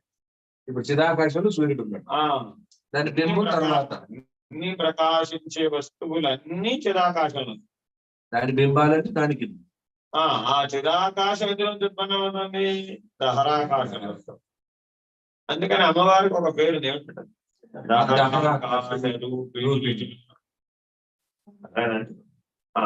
ఇచ్ఛాశక్తి, క్రియాశక్తి, జ్ఞానశక్తులతో నడపబడేదంతా ఏమిటి? భూతాకాశము, చిత్తాకాశం. శక్తి త్రయంతో నడపబడేదంతా భూతాకాశం, చిత్తాకాశ పరిధిలో ఉన్నదంతా శక్తి త్రయం. ఆదిశక్తి అన్నారండి. అప్పుడెక్కడికి పైకి అప్పుడే చిదాకాశం. ఆ చిదాకాశంలో మళ్ళా విభజన ఉంటుంది. ఎలా ఉంటుంది?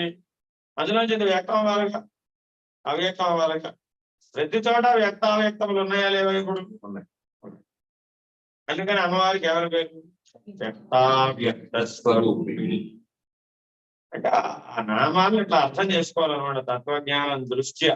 లేకపోతే ఊరికే చదువుకుపోదాం తప్ప ఆ అనుభవం, ఆ దర్శనం రాదు. జాగ్రత్తగా మనం గమనిస్తే ఆ దహరాకాశ రూపిణి ఎవరైతే ఉంటారో ఆవిడెవరు? ఆదిశక్తి. ఎవరండి? ఆదిశక్తి. ఆ దహరాకాశ రూపిణిలో నుంచి ఈ చిదాకాశ రూపిణి వస్తుంది. అక్కడ కూడా వ్యక్తావ్యక్తం. మరి ఇప్పుడు పరాశక్తి అంటే ఆ కేవలాకాశమే పరాశక్తి. ఆ కేవలాకాశానికి ఆధారభూతుడు ఎవడో పరమాత్మ. సో పరమాత్మ పరాశక్తి, పరశివం. దానవదలు ఏంటండి? పరాత్మ. ఆ కేవలత్వాన్ని కూడా నిరసించేసాం. పరమాత్మ పరాశక్తి కేవలంగా ఉంటే ఆ కేవలంగా ఉన్న స్థితిని కూడా కాదన్నా ఉంది. అప్పుడేమైంది? అప్పుడు పరబాహ్యం లేదా పరబ్రహ్మ. ఇట్లా సిద్ధాంత రీత్యా ఇదంతా చెప్పే విధానం ఏమిటి? ఇప్పుడు సిద్ధాంత రీత్యా విచారణ కొరకు పిల్లవాడిని నేను ఎందుకు స్కూల్కి వెళ్ళాలి అని తల్లిని అడిగాడు పిల్లవాడు. ఏం చెప్పాలి తల్లి? నువ్వు గొప్పవాడు అవుతాను నాయన, నువ్వు నేను ఉద్ధరించుకోవటానికి ఓల్డ్ చాక్లెట్లు కొనుక్కోవచ్చు. అంటే ఇక్కడ కూడా గొప్పవాడి అవుతామంటే వాడికి తెలియదు. గొప్పవాడి అవుతామంటే వాడికి తెలుస్తుందా? గొప్పవాడు వాడికి తెలియదుగా. వాడికి తెలిసిన సూత్రం చెప్పింది. ఇప్పుడు ఏంటి? ఇప్పుడు వెళ్తాడా వెన్న వీడు జీవుడు. ఎవడండి? ఒక గొప్పవాడు అవుతాం, ఈశ్వరుడు అంతటి వాడు అవుతాం. రకంగా ఆయన చెప్పినప్పుడు ఈశ్వరుడు అంత ఇప్పుడు వాడికి ఈశ్వరుడు తెలుసా? దేవుడు అంత వాడు ఓకే ఏ భాషలో చెప్పి వాడికి ఏమైనా అవగాహన అయిందంటారా?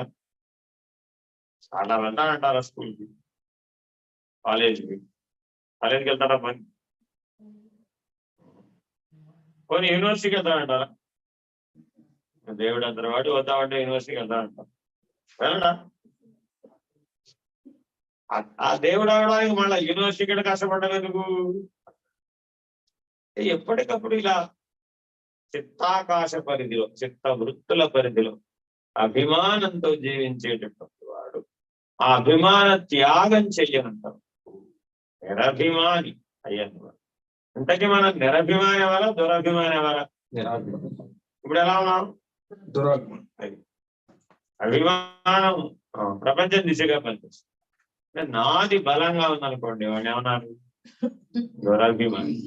ఉదాహరణ తల్లి పిల్లవాడికి ఒక బిస్కెట్ ప్యాకెట్, వాడి పక్కనే ఉన్న పిల్లవాడికి ఒక బిస్కెట్ పెట్టరా పెట్టాలంటారు. ఓహో అంటాడు, ముందు ఓహో అంటాడు. తర్వాత ఇప్పుడు కన్విన్స్ చేస్తుంది, వాడు కూడా ఇలాంటి పిల్లాడే కదా, చిన్నపిల్లాడే కదా, పెట్టు, నీకు ఇంకోటి ఇస్తాలే, చూడండి ఇంకోటి ఇస్తాలే అని పెడతాడు. ఇది తగ్గిపోతుందనే పెట్టాలి.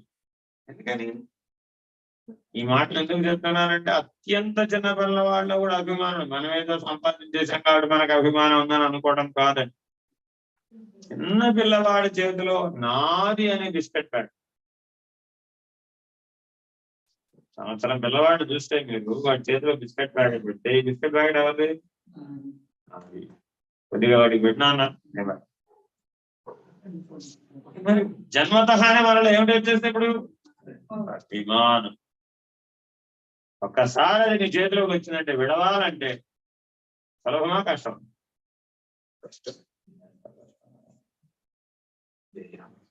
మరి బంధం ఇప్పుడు మనలో జన్మతహా వచ్చేసింది అంటారా? పెరుగుతూ పెరుగుతూ ఉండే బంధం పెరిగిన పెరిగే అవకాశం ఉందా?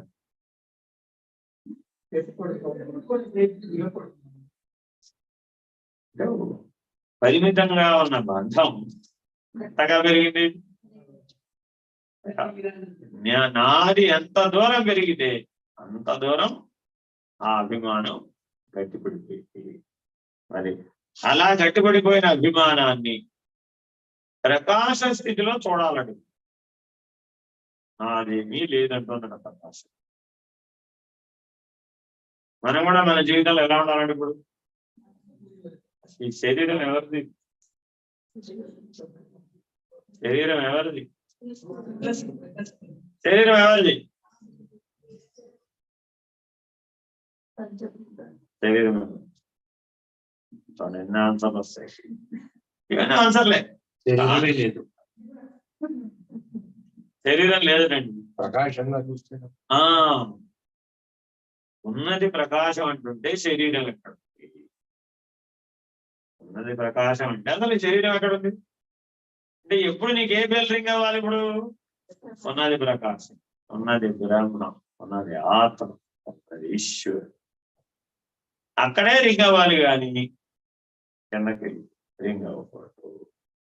అప్పుడు ఇవాళ మా ఇంటి మీద పడ్డ సూర్యప్రకాశం నాదేనండి అంటే లేదా? అది దేవుడు అన్నడు వారంటారు, నీ ఒక్కడ వాడండి. నా దేవుడు వేరే, నీ దేవుడు వేరే అంటారు, కుదురుతుంటారు. అలా అన్నామే అనుకోండి, అప్పుడు ఈ అభిమానం ఎంత బలపడిపోయింది? దురభిమానంగా. బయట ప్రపంచంలో సమస్యలనే దేశాభిమానం, జాత్యాభిమానం, చెడ్డ చివరికి దేవుళ్ళ మీద కూడా తగాదా పెరగడమే. ఇంకా ఇంకా గొడవ పెరిగి వీటన్నింటికీ మందు గురువు అన్నమాట. ఈ అభిమానం పోగొట్టేవాడెవడో వాడు గురువు. కాబట్టి గురువు ఎప్పుడు నేను ఏ దృష్టితో చూస్తాడు? నువ్వు ఎక్కడ అభిమానం అనే వలలో చిక్కుకుంటున్నావు చూసి ఏం చేస్తాడు? హెచ్చరికం చేస్తేనే అందులో నుంచి బయటపడతావు. ఒక పక్షి వలలో చిక్కుందండి, అందులో బయటకు రావాలంటే ఏం చేయాలి? అసలు ఎందుకు చిక్కుంటుంది వాళ్ళలో? ఆశ పోయి. ఆ, దాంట్లో ఉన్నటువంటి గింజలను తినాలనే ఆశ, భోగాసక్తి, దాని వలన మనకు చిక్కు. ఇప్పుడు బయటపడాలంటే ఏం చేయాలి? అది జ్ఞానంతో పక్షి ఎలా బయటపడాలి? ఆల్రెడీ చిక్కుకుంది కదా మరి వాళ్ళను, ఇప్పుడు ఎలా బయటపడాలి? ఇప్పుడు ఎలా పెంచుకోవాలి? అది బలాన్ని గుర్తించాలి. పక్షి నేను ఎవరైనా అడిగితే బయట ఎగిరిపోతుంది. పక్షి ఆల్రెడీ బలలో చిక్కుందండి. ఇప్పుడు మనలో ఉన్న పక్షి ఏమైనప్పుడు బలలో చిక్కుందా లేదా? ఇప్పుడు బయటపడే మార్గం అలాంటి చిక్కు వేసుకున్నాం కదా. జన్మతః అభిమానంతో పుట్టాము, జీవించేస్తున్నాం. ఆల్రెడీ 40, 50, 60, 70 అయిపోయింది. మరి వలలో చిక్కున్నాం లేదా? చిక్కున్నాం. ఎలా బయటపడాలి? సమస్య ఏంటి? కూడా ఎలా బయటపడాలి? ద్వారా బయటపడచ్చు. పక్షి వల్ల చెప్పారా?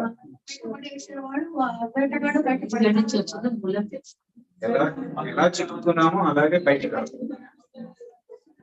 ఎలా వలలో దిగాడు అలాగే వెనక్కి వస్తే బయటపడవచ్చు. ఎలా? మనకి బాగా ఆలోచింపజేయాలండి గొడవ, లేకపోతే బయటకు రాలేరు. అందులోనే వెళ్ళిపోతూ ఉంటారు అన్నమాట. అందులోనే వెళ్ళిపోతే అదే కరెక్ట్ అనుకుంటారు అంతే. ఆలోచింపజేస్తేనే ఇందులోంచి ఎలా బయటకు వస్తాననే తెలివి రావాలి మీకు. ఇంతకీ ఈ పక్షి చిక్కుకున్న పక్షి ఎవరండి? అక్కడ ఏం చేయాలంటే పక్షి ఎవరు? జీవుడు. ఆ కాబట్టి తైత్తరీయోపనిషత్తు అన్నారు కదా. ఒకడెవడు? భోగాసక్తి కలిగినటువంటి పక్షి. రెండోవాడు ఎవడు? సాక్షి, ఉదాసీనుడై చూసేవాడెవడు? వాడు. ఒకటి జీవాత్మ, రెండవది పరమాత్మ. అదే తైత్తరీయోపనిషత్తు. జీవాత్మ పరమాత్మల మధ్య సంవాదమే తైత్తరీయోపనిషత్తు. అదేనండి. ఇప్పుడు జీవాత్మ ఏమయ్యాడు? చిక్కుకున్నాడు. ఇప్పుడు అతను మనం ఎట్లా బయటపడాలి? వాడు పడాలని పైన ఉన్నాడుగా. ఆ పరమాత్మ చెట్టు మీదే ఉన్నాడు, వాడే కిందకి దిగలేదు, వాడు చిక్కుకోలేదు. చిక్కున్న వాడేవాడు? జీవాత్మ. ఇప్పుడు వీడు బయట రావాలి. అసలు వాడు లేడు కదా, ఉన్నది అక్కడ పరమాత్మ కదా. పెట్టుకుంటే అసలు ఇక్కడ జీవుడు లేదు. చిక్కుకున్న పక్షి ఎవడు? ఎందులో చిక్కుకున్నాడు? అభిమానం. ఎలా బయటపడు? అభిమానం. పరమాత్మ దగ్గర నుంచి లోకం మన ముందు 3 ప్రశ్నలు పెట్టింది. ఇందులోంచి వచ్చిందో అందులోకే పోతుంది. ఇది సృష్టి ధర్మం. ఓకే, ఇప్పుడు నేను ఆల్రెడీ పంచభూతాలను వచ్చాను. పాంచభౌతిక దేహాన్ని కలిగి ఉన్నాను, త్రిగుణాత్మకమైన ప్రకృతిని కూడా కలిగి ఉన్నాను, అభిమానాన్ని కూడా కలిగి ఉన్నానా లేదా? వీటన్నిటి వల్ల నేనేమయ్యాను? భోగాసక్తితో జీవుడుగా చిక్కుకున్నాను. ఇప్పుడు నాకు బయటపడే మార్గం ఇక్కడ జ్ఞానం అనేది కావాలి. ఫలాపేక్ష అభిమానం లేదండి. అసలు దాన్ని వదిలేస్తారు. ఇప్పుడు వాళ్ళ అంటే ఏంటి? బంధం. ఏ రూపంలో? ఏ రూపంలో? అజ్ఞానం. ఏ రూపంలో? వాళ్ళు ఉందా లేదా? అసలు వాళ్ళు ఉంది. వాళ్ళంటే లేదు. అక్కడ చూస్తే వాళ్ళు ఉందా లేదా? అసలు వాళ్ళ ఉందా లేదా? అసలు వాళ్ళ ఉందా లేదా? అసలు లేదు. లేదు. వాళ్ళ ఉందా లేదా? వాళ్ళ ఉందా లేదా? లేదు. వాళ్ళ ఉందా లేదా? వాళ్ళ ఉందా లేదా? ఉన్నది ప్రకాశం అనే ఆన్సర్ చెప్తానంటే ఒక్కటి కూడా చెప్పు. ఉన్నది ప్రకాశం, ఉన్నది బ్రహ్మం అంటే వాళ్ళ ఎట్లా అయింది? అది ఒకటి కదా. చెప్పుకురావుడు కూడా ఉన్నాడు. ఉన్నది బ్రహ్మం అంటే ఎలా చెప్పుకున్నాడు? బ్రహ్మం ఉన్నాడు, ఓకే, వదలలేదు. లేనాడు అంటే ఎప్పటికైనా సరే జీవుడు ఉన్నాడని, భోగాసక్తిని కలిగి ఉన్నాడని, ప్రపంచం అనే వలలో చిక్కుకుంటున్నాడని, ఈ భ్రాంతి త్రయం నీకు ఉన్నది బ్రహ్మం అనే నిర్ణయంతో పోతేనే బయటపడ్డాడు. ఒక్కటి పోతే బయటపడవు, 3 పోవాలి. ఏం పోవాలి? జీవుడున్నాడు, భోగాసక్తిని కలిగి ఉన్నాడు, భోగం కొరకు ప్రపంచంలో చిక్కుకుంటున్నాడు. ప్రపంచం లేదు, భోగాసక్తి లేదు, జీవుడు కూడా లేదు. ఉన్నది బ్రహ్మ, ఉన్నది ప్రకాశం అని ఎవరైతే స్థిరంగా ఉన్నారో వాడు మాత్రమే బయటపడతాడు. అంతే. మిగిలిన వాళ్ళందరూ ఏమవుతారు? వాళ్ళలో చెప్పుకో. జీవుడుగా ఉన్నవాడికి భోగాసక్తి ఉంటుంది, భోగాసక్తి ఉంటే అభిమానం ఉంటుంది, అభిమానం ఉంటే ప్రపంచం జోలికి పోతాడు, ప్రపంచం జోలికి పోతే చిక్కు. కాబట్టి జాగ్రత్తగా తస్య ప్రకృతి లీనస్య యః పరః స మహేశ్వరః. పంచ గగన పద్ధతిని విడిచి ఏది ఎందులో నుంచి ఉత్పన్నమవుతోంది, ఏది ఎందులో లయమవుతుందో సత్యాన్ని గ్రహించి ఆ సత్యమే బ్రహ్మమై ఉన్నందున ఏకం సత్ బ్రహ్మ. ఆ బ్రహ్మము పరమాత్మ, అది కేవలం. అక్కడ రెండవది లేదు. కేవలం లేదన్నది రెండవదే లేదు అసలు. అంటే ప్రకాశం ఉంది కదండి, ప్రకాశ్యం ఉండాలా వద్దా అంటే అర్థం ఏంటి? ప్రకాశం ఉంది, అక్కడ ప్రకాశ్యం ఉండాలా వద్దా? ఉండాల్సిందేనా? ప్రకాశానికి అది కూడా ప్రకాశం ఉన్నది ప్రకాశం. ప్రకాశం ఉంది, అక్కడ ప్రకాశ్యం ఉండాలా వద్దా? అక్కడ లైట్ వెలుగుతుంది అయినా ఆ లైట్ దేనైనా చూపిస్తుందా చూపించడం లేదా?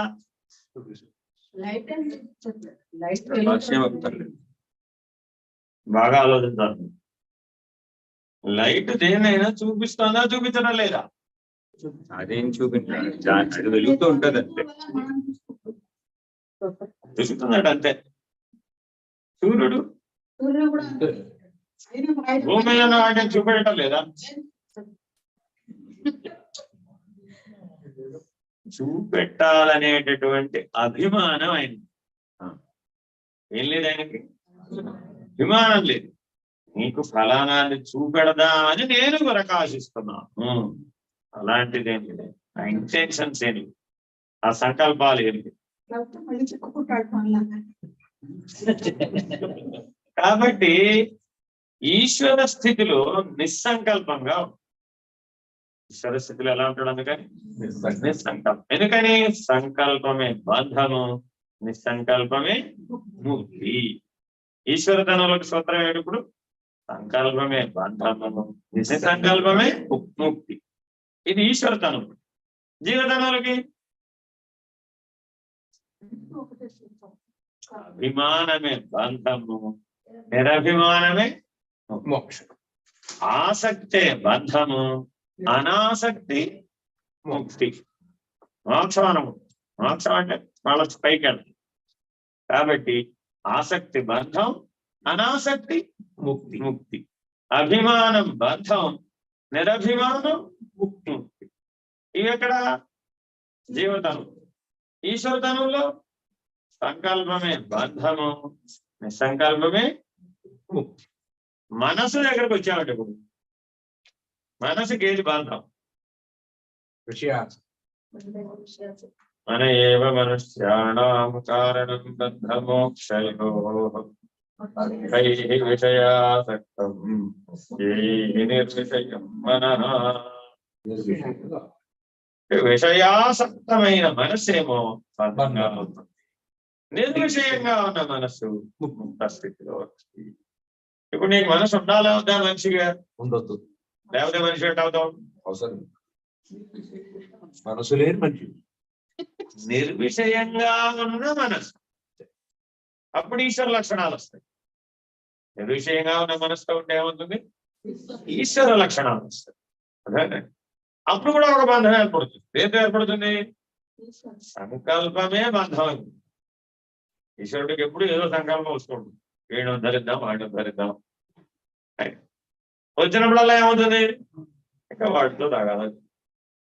ఈ బ్రహ్మాండాన్ని ఉద్ధరిద్దాం, ఆ బ్రహ్మాండాన్ని ఉద్ధరిద్దాం, లేకపోతే ఈ దేశాన్ని ఉద్ధరిద్దాం, ఆ దేశాన్ని ఉద్ధరిద్దాం. ఏదో ఒకటి.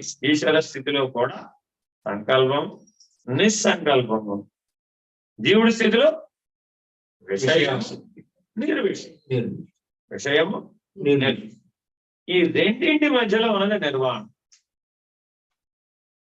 అది కూడా ఆ గోలంతా ఇంతకి ఇదంతా ఎందుకు చెబుతున్నా తిప్పి అంటే ఇక్కడికి రావాలండి. ఇప్పుడు ఎక్కడ ఉన్నాం మనం? ఏ తలంలో ఉన్నాము? విషయము నిర్విషయం. ఇది జీవుడు. ఈశ్వరుడు సంకల్పము నిసంకల్పం. మధ్యలో ఉన్న వారధి ఏమిటి? అదేనండి. గొప్ప వైద్యుడు ఎవరండి? గొప్ప గురువే. గొప్ప వైద్యుడు ఎవరు? నిర్వాణం భేషజం భిషక్. నిర్వాణం భేషజం భిషక్. భిషకరుడు అయ్యా బాబు. ఈ విషయము, ఈ నిర్విషయంలో వచ్చిన వ్యాధులన్నింటినీ పరిష్కరించేది ఏది? నిర్వాణం. అది వైద్యుడు లాంటిది. నేను నీ లక్ష్యానికి చేరుస్తుంది. అదేనండి. నీ లక్ష్యం ఏమిటి? ఈశ్వరుడు సంకల్పం నిస్సంకల్పం. ముందు ఆ స్థితికి చేరాలి. ఆ తర్వాత సంగతి తర్వాత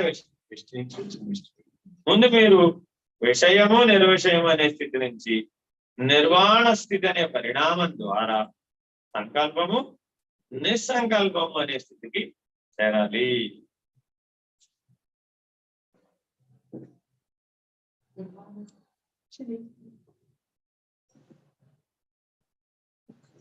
నిర్వాణం అంటే ఏంటి?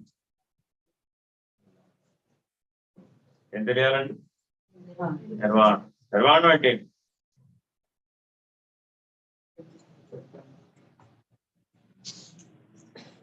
నిర్వాణం చట్టం గుర్తురాలి ఎవరికి? నాహం. నిర్వాణంలో ఏముంటుంది? నాహం. విషయము నిర్విషయం మధ్యలో ఎన్నైతే నీకు కూర్చున్నాయి వాటి అన్నిటిని ఏం చేయాలి? అది కాదు, నేను కాదు.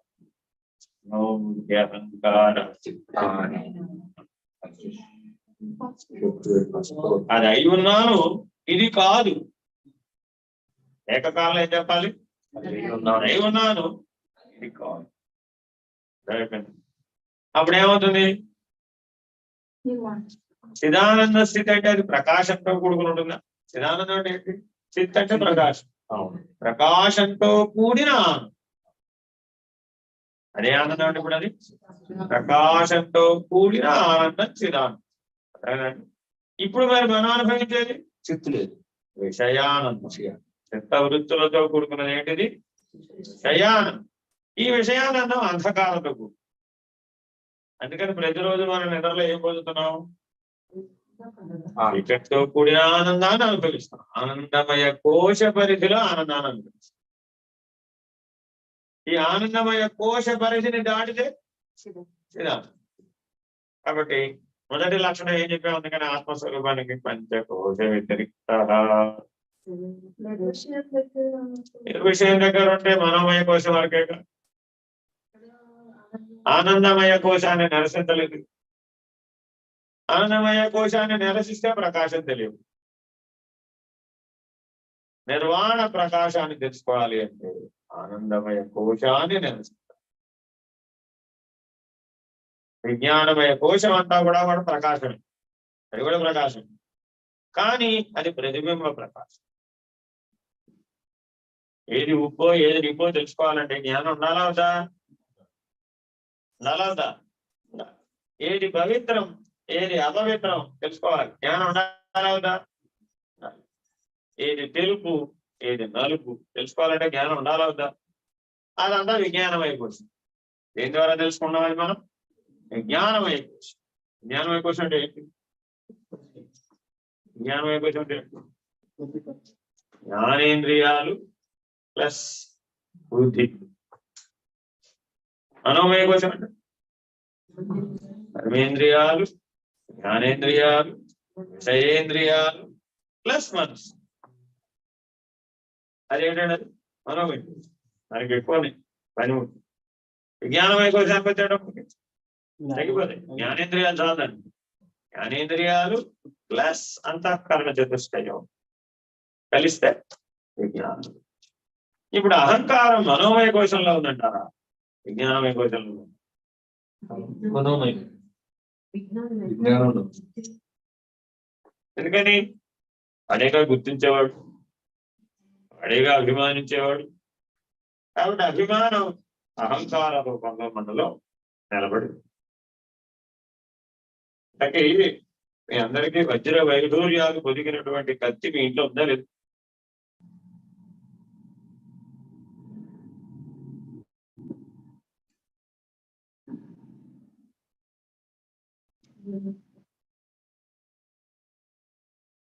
అందరిలో వజ్ర తెలుగు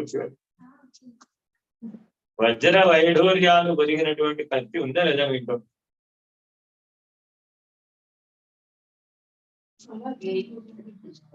చాలా జరగదు. మీ ఇంట్లో వజ్ర వైఢూర్యాలు పొదిగిన కత్తి ఉండాలి. ఉంది. ఉందా లేదా? ఉంది. ఏం చేయాలి మళ్ళీ? అది ఉపయోగించుకో.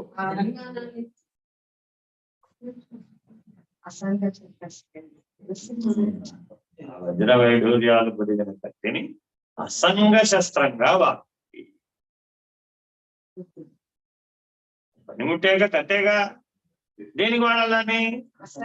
సంగత్వం అనే దాన్ని ఖండించడానికి వాడు.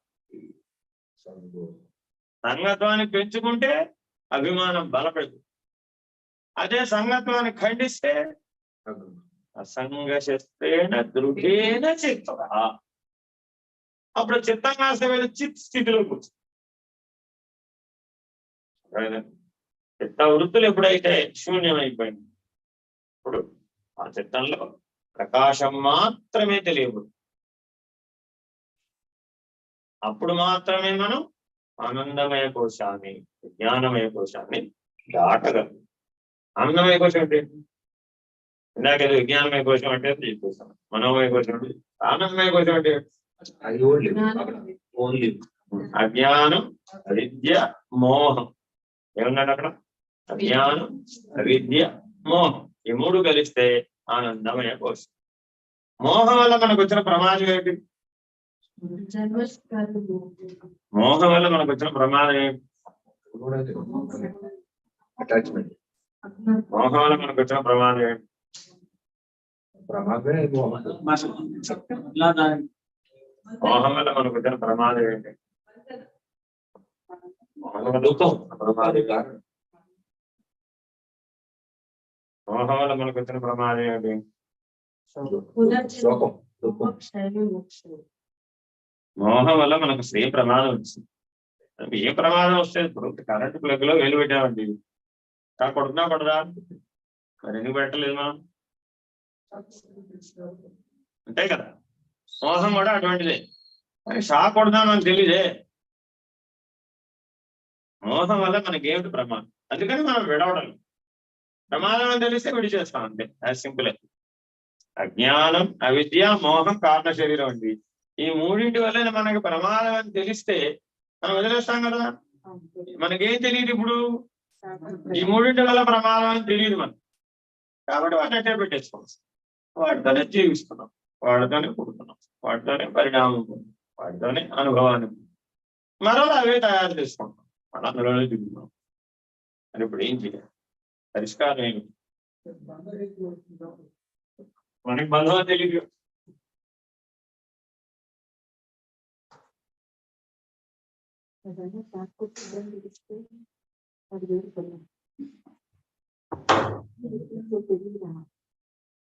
జాగ్రత్త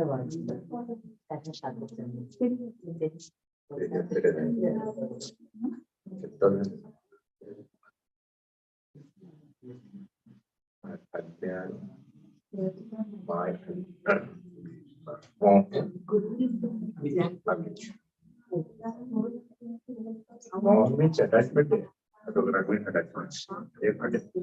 ఆశించటం డేంజరస్.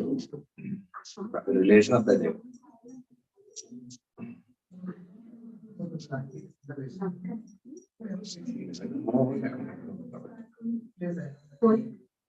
రోజుల్లో అనుభవించిన అందుకని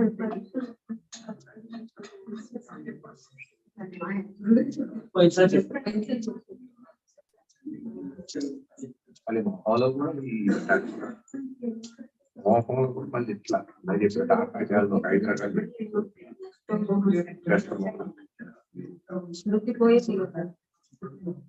ఆ శ్లోకాలను ఛాయతో సమిష్టి అది తొలగిపోయింది.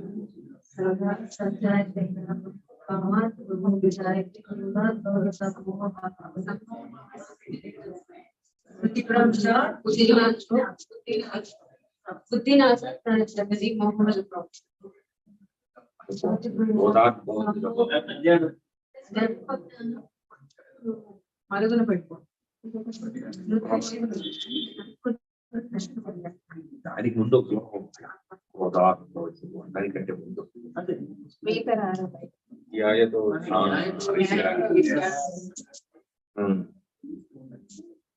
అది దాని కారణం, క్రోధానికి కారణం కిందది విషయం విశేషణ కోరిక కలిపి ఆ కోరిక చేయాలి.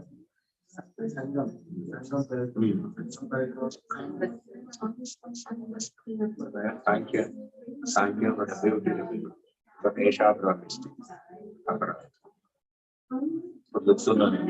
పదే పదే నొప్పండి.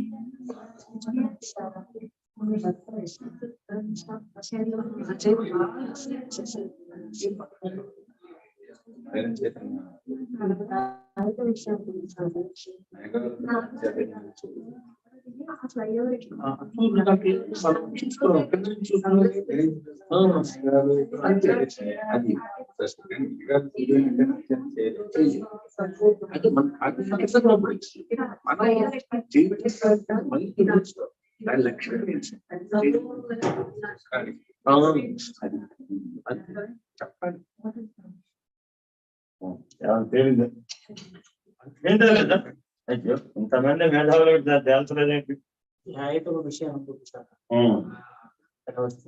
సంగస్తోషు ఉపజాయతే సంజాయతే కామః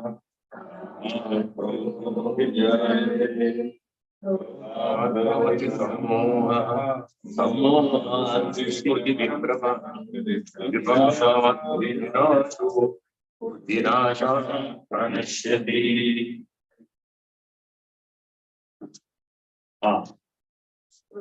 ఇందులో మనకు కావాల్సిన ఆన్సర్ వచ్చిందంట. ప్రకాశంగా ఉన్నప్పుడు ఈ మూడు లేవు. మోహం, అవిద్య, అజ్ఞానం కలిస్తే ఆనందమయ కోశం. ఆనందమయ కోశం అంటే ఏంటి? ఈ మూడే, ఇంకేం లేవు అందులో. ఎందుకు మనకి ఇది బంధంగా తోస్తుంది? అది బంధమేనా కాదా? శాస్త్రం ప్రకారం అది బంధం. ఎలా నిర్ణయం? శాస్త్రం ప్రకారం విచారణ చేస్తే. అంతేకాని స్వానుభవంలో అది బంధంగా లేదుగా. స్వానుభవంలో బంధంగా లేనప్పుడు నువ్వు బయటపడాలని ఎందుకు అనుకుంటావు? అసలు అనుకోవు కదా. ఆ మూడు నీకు బంధమై తోచినప్పుడే నువ్వు నిర్వాణ స్థితికి ఎదుగుతావు. లేకపోతే అదగవు. అవసరం లేదు కదా నీకు. నిర్వాణం ప్రకాశం చిత్తంగా సచిత్ స్థితిని పొందుతుంది నిర్వాణం వల్ల. మరి ఆనందమయ కోశం ఎవరు అనుభవిస్తున్నారు? ఆ చిత్తం అహంకారం కలిసి అనుభవిస్తున్నాయి. ఆ మోహము, ఆ అజ్ఞానము, ఆ అవిద్య ఎవరు అనుభవిస్తున్నారు? నేనే అనుభవిస్తున్నాను. ఎక్కడ అనుభవిస్తున్నాను? అహంకారం చిత్తంతో అనుభవిస్తున్నాను. ఆనందమయ కోశంగా అనుభవిస్తున్నాను. దానికి నాకది బంధంగా తోస్తుంది. దీనికి ఒకటే చెప్తారు రాష్ట్రంలో, మనసు పరిధిలో ఉన్నాడు. ఇప్పుడు ఇది ఇలా తోయకుండా ఉండటానికి కారణం మనసు పరిధిలో ఉన్నాడు. వాడు బుద్ధి పరిధిలోకి వస్తే అక్కడ బుద్ధి పరిధిలో కూడా బుద్ధుడు కూడా కాలేదు వాడు. ఇప్పుడు మనసు పరిధిలో. అందుకని ఈ విషయాలు వాడికి ఆనందంగా తోస్తున్నాయి. అందమని కూడా భయం అని కూడా తెలియదు.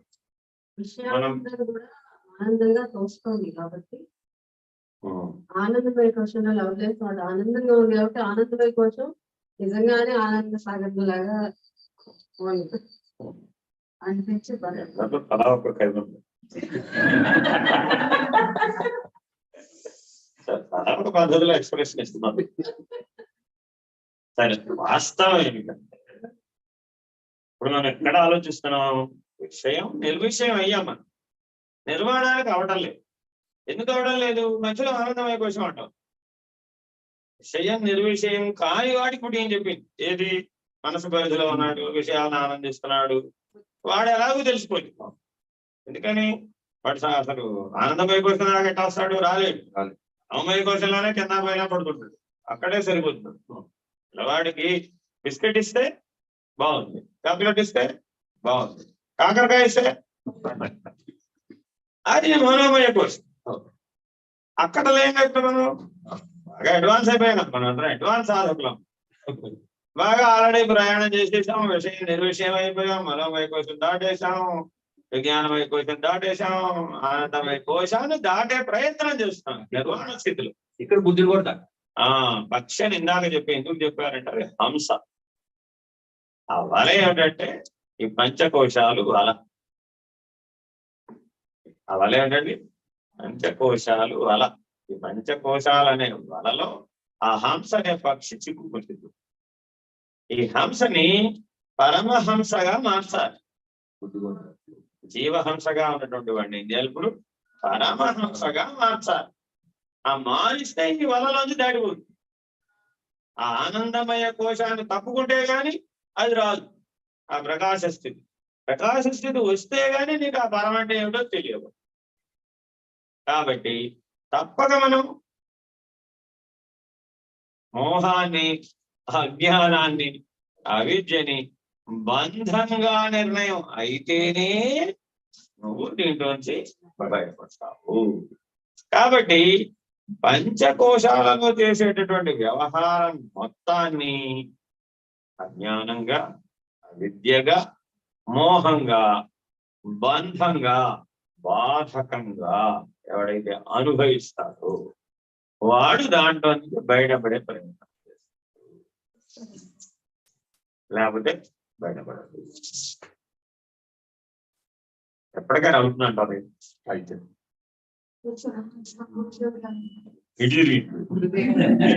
నీకు బంధంగా తోచడానికి ఈశ్వరానుగ్రహం, గురుదేవుల అనుగ్రహం ఎందుకు?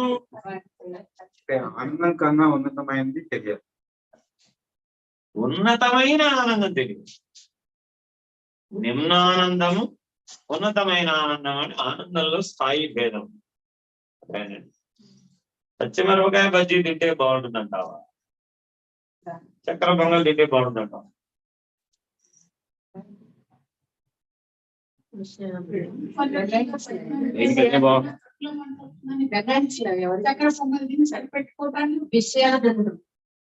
ఏ పరిధిలోకి వచ్చేసాం చూడండి. సబ్జెక్ట్ మీకు అక్కడ ఎదురుకుండా ఒకటే, కానీ మీరు ఏ ఆబ్జెక్టివ్ గా చూస్తున్నాం.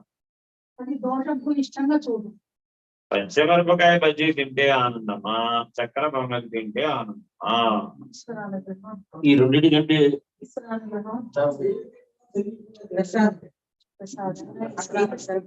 ఏం తింటున్నామో తెలియకుండా పదార్థ సంబంధమే. ఏ ఆనంద పరిధిలో ఆలోచిస్తున్నాం,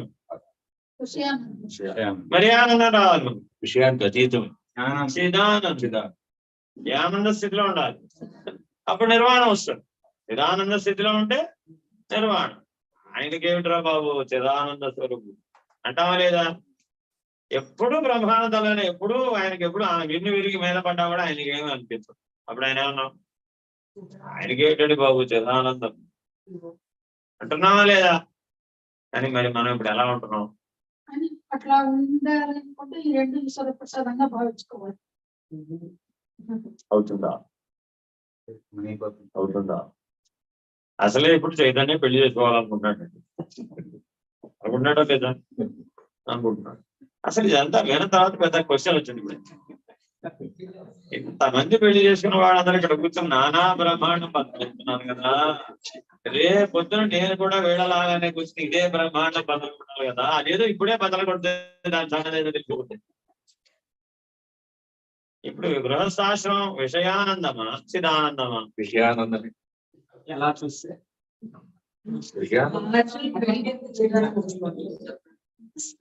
అయితే ఇక్కడ చూసి ఆ ప్రకాశంగా చూస్తేనేమో ఇది. ఇక్కడ గృహంలో ఉండి కూడా ప్రకాశ స్థానంలో ఉండి చూస్తే ఇది కూడా ఇబ్బంది ఏమి లేదు. దీంతో గృహం ఏమిటి పరిష్కారం? ఇందులో బయటపడాలి. మనం ఇంటికి మనం బయటపడాలి. బయటపడ ఇన్ని విచారాలు ఎందుకు చేశాము? బయటపడాలనే కదా. అంతేనా అందులోనే ఉండాలనే ఎలా ఎలా బయటపడతాం ఈ విధంగా అది బంధం అని తోస్తే ఎలా బయటపడతాం అది బంధం అని తోస్తేనే బయటపడతాం లేకపోతే బయటపడతాం అంతేనా కదా ఇప్పుడు కళ్ళజోడు లేనప్పుడు కనపడలేదండి కంపల్సరీ కళ్ళజోడు అని ఎవరు చెప్పారు ఎవరికి అనుభవం కలిగిందో దృష్టి సరిగ్గా లేదని వాడే తప్పనిసరిగా ఒక జోడు ఎట్టుకుంటే కానీ లాభం లేదురా బాబు అని ఒక పరిష్కారాన్ని కనుగొంటాం అంతేనా కాదా ఈ జోడు తీసేస్తే బాధ అనుభవం అవుతోందండి ఈ బాధకు ఒక పరిష్కారాన్ని కనుక్కోవాలి ఆయన కనుక్కున్నాడు అంతేనా కాదా అలాగే నీవు ఆనందమయ కోశం చేత బాధించబడిన రోజున నువ్వు దాంట్లోనే పెట్టు ఈ ప్రపంచంలో నిద్ర చేత బాధించబడేటటువంటి అవకాశం అసలు మనిషికి వస్తుంది వచ్చింది ఎలా ఇది కింద ఉన్నప్పుడు అంటే ఎప్పుడైతే ఆ నిర్మాణ దాటినప్పుడు ఇది బాధింపబడుతుంది ఎందుకంటే నిర్మాణం దాకా రాలేదు కదా రాలేదు కాబట్టి ఇది బాగా ఇది దాటితే కానీ అది రాదు ఎలా అందుకని మెలుగువ ఎలా ఆకలి తప్పికి నిద్ర 3 గుణాలు బాగుంటున్నాం కింద నుంచి అది ఆల్రెడీ ప్రాణమయ కోసం మనోమయ కోసం దాటేసాం కదా ఇప్పుడు మనం అంతా ఎక్కడ దాకా వచ్చేసాం ఇప్పుడు ఆనందమయం ఆనందమయ కోసం దాకా మన కింద గడవకూడదు ఆనందమయం గురువు కొంచెం రుచి చూపించాలి. ఈజీగా ఎలా కొన్ని సెకండ్స్ రుచి చూపిస్తే నిద్ర సమాధి స్థితి నిద్ర సమాధిగా చేసి ఆ ప్రయత్నం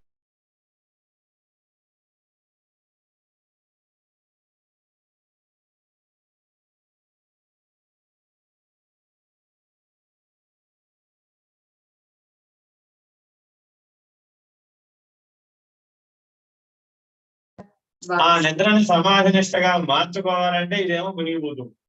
సమాధి నిష్టలు ఎలా ఉండాలి? మేల్కొని ఉండాలి, ప్రకాశంగా ఉండాలి, సమత్వంతో ఉండాలి, సమధిగా ఉండాలి. పడిపోకూడదు, అది నేననే ఎరుక పడిపోకూడదు. కానీ నిద్ర వచ్చేటప్పటికి ఏమైపోతుంది? పడిపో. ఇప్పుడు నిద్ర చేత నువ్వు బాధించబడతావా? బాధించబడతాం. ఎప్పుడు? సమాధి. నిద్రని సమాధిగా మార్చుకోవాలనుకున్న వాడికి మాత్రమే నిర్వాణ ప్రాప్తి. అప్పుడు వాడు నిద్రను అధిగమిస్తాడు. మార్చుకోవాలనుకుంటున్నాం కానీ మారడదు. ఎందువలన అన్నమయ, ప్రాణమయ, మనోమయ, విజ్ఞానమయములలో అభిమానము విడవలేదు. ఆనందం నాకు కూడా ఇందులో ఉన్న అభిమానమే ఆనందమయ కోశం.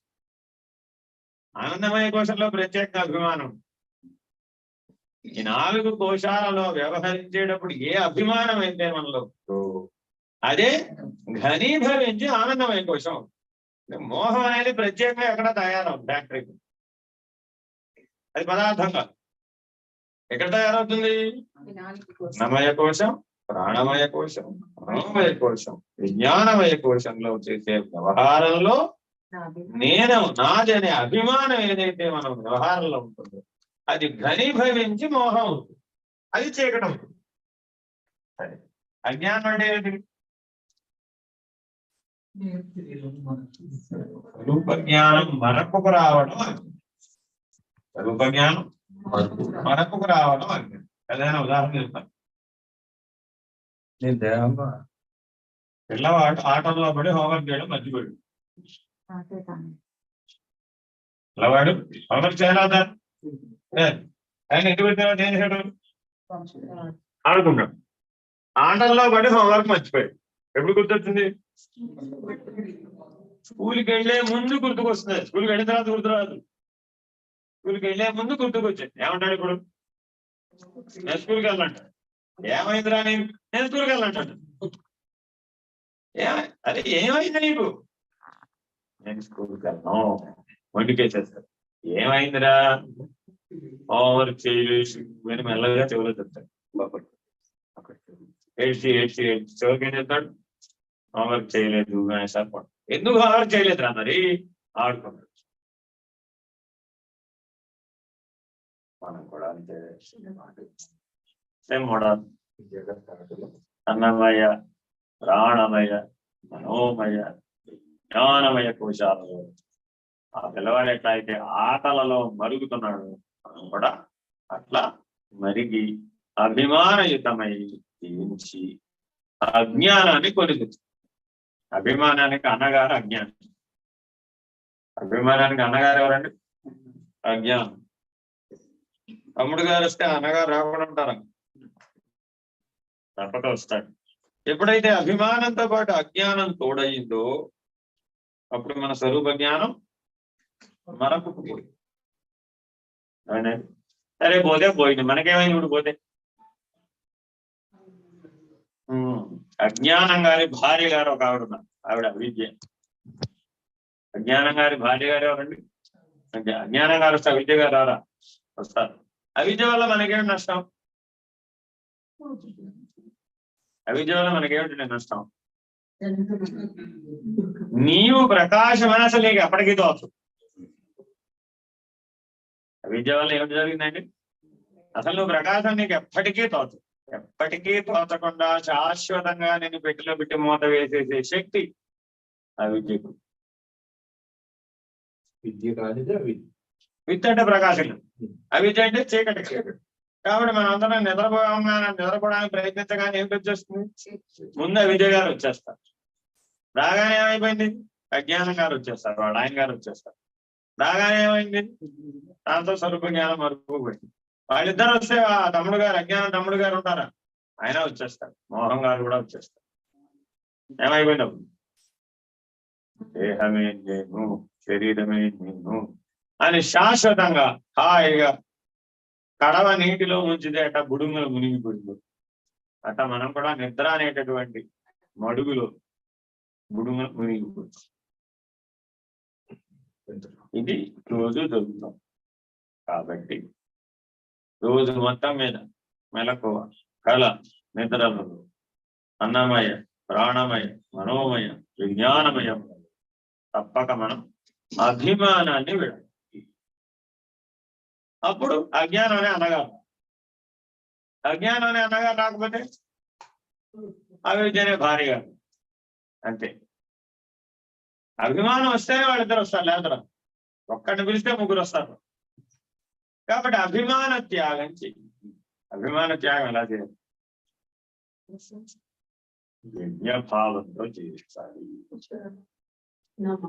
యజ్ఞభావంతో జీవించాలి. అంతర్యాగం చెయ్యాలి. నువ్వు ప్రాణయజ్ఞమే చేస్తావో, మనోయజ్ఞమే చేస్తావో, ఆత్మయజ్ఞమే చేస్తావో, బ్రహ్మయజ్ఞమే చేస్తావు. 4 అవకాశాలు లోపల చేయడానికి. బయట చేసేవి చాలా, లోపల చేసేవి 4 యజ్ఞాలు ఉన్నాయి. ఒకటి ఏంటంటే అది ప్రాణయజ్ఞం, 2 మనోయజ్ఞం, 3 ఆత్మయజ్ఞం, 4 బ్రహ్మయజ్ఞం. ఈ 4 లోపల చేయాలి. వాడు మాత్రమే ఈ పంచగగన పద్ధతిలో ఎక్కుతాడు పైకి. మిగిలిన వాళ్ళు ఏది ఎందులో కలిసిపోతుంది అనేది చదువుకోవడం మాత్రమే కానీ అనుభవ నిర్ణయం. ప్రాణాన్ని అపానంలో, అపానాన్ని ప్రాణంలో ఆహుతి చేయడం ప్రాణయజ్ఞం. ప్రాణాన్ని ప్రాణంలోనే, అపానాన్ని అపానంలోనే ఆహుతి చేయడం కూడా ప్రాణయజ్ఞం. రెండిట్లో నీకు ఏది జాతనైతే, ఏది వీలైతే అది చేయడం కోసం చేసే అభ్యాసం ప్రాణాయామం. అంతేగాని కపాలభాతి చేస్తే తలపు తగ్గుతుంది, అదిగా అది స్థూలం. అదా ఎలాగండి? ప్రాణాన్ని అపానంలోను, అపానాన్ని ప్రాణంలోను నైపుణ్యం సంపాదించాలి. పొద్దునప్పుడు అందుకే ప్రభాత సంధ్యలో చూపించేది అదే. అలా జాగ్రత్తగా ఆ ప్రాణయజ్ఞం చేయడం 2 రకాలు అన్నమాట. ఒకటి ఏంటది? ప్రాణాన్ని ఆత్మ సంయమ యోగం బాగా అయితే అందులో సరే. చదవడం వేరు, చేయడం వేరు, మాస్టర్ అయిపోవడం. నెక్స్ట్ రెండోది ఏమిటి? మనోయజ్ఞం. మనోయజ్ఞం అంటే అర్థం ఏంటి? మనస్సును ఎప్పుడూ నిర్విషయంగా ఉంచాలి. మనసును ఎప్పుడు విషయాల్లోకి పోనివ్వకూడదు. సదా నిర్విషయంలోనే ఉంటుంది. మనసుని కనుక సదా నిర్విషయంలో ఉంచితే మనోయజ్ఞం. మరి ఆత్మయజ్ఞం ఎప్పుడు? ఆత్మగా నిర్వాణ స్థితికి చేరగానే ఆత్మయజ్ఞం. నిర్వికల్ప స్థితికి చేరగానే బ్రహ్మయజ్ఞం. సంకల్పం, వికల్పం, నిస్సంకల్పం ఆ మూడు దాటి నిర్వికల్ప స్థితికి చేరుకోగానే బ్రహ్మయజ్ఞం ప్రారంభం. ఇట్లా జాగ్రత్తగా నీ లోపల జ్ఞాన మార్గంలో చేయవలసిన యజ్ఞాలు ఈ 4 చెప్పారు. ప్రాణయజ్ఞం చేయాలి, మనోయజ్ఞం చేయాలి, ఆత్మయజ్ఞం చేయాలి, బ్రహ్మయజ్ఞం. వాడు మాత్రమే మోక్ష పీఠాన్ని అధివసిస్తారు. వాడికి మాత్రమే అధికారిత్వం వస్తుంది. ఇప్పుడు మనం రోజువారీ 24 గంటల్లో వీటి మీద ఏమైనా దృష్టి పెట్టామా?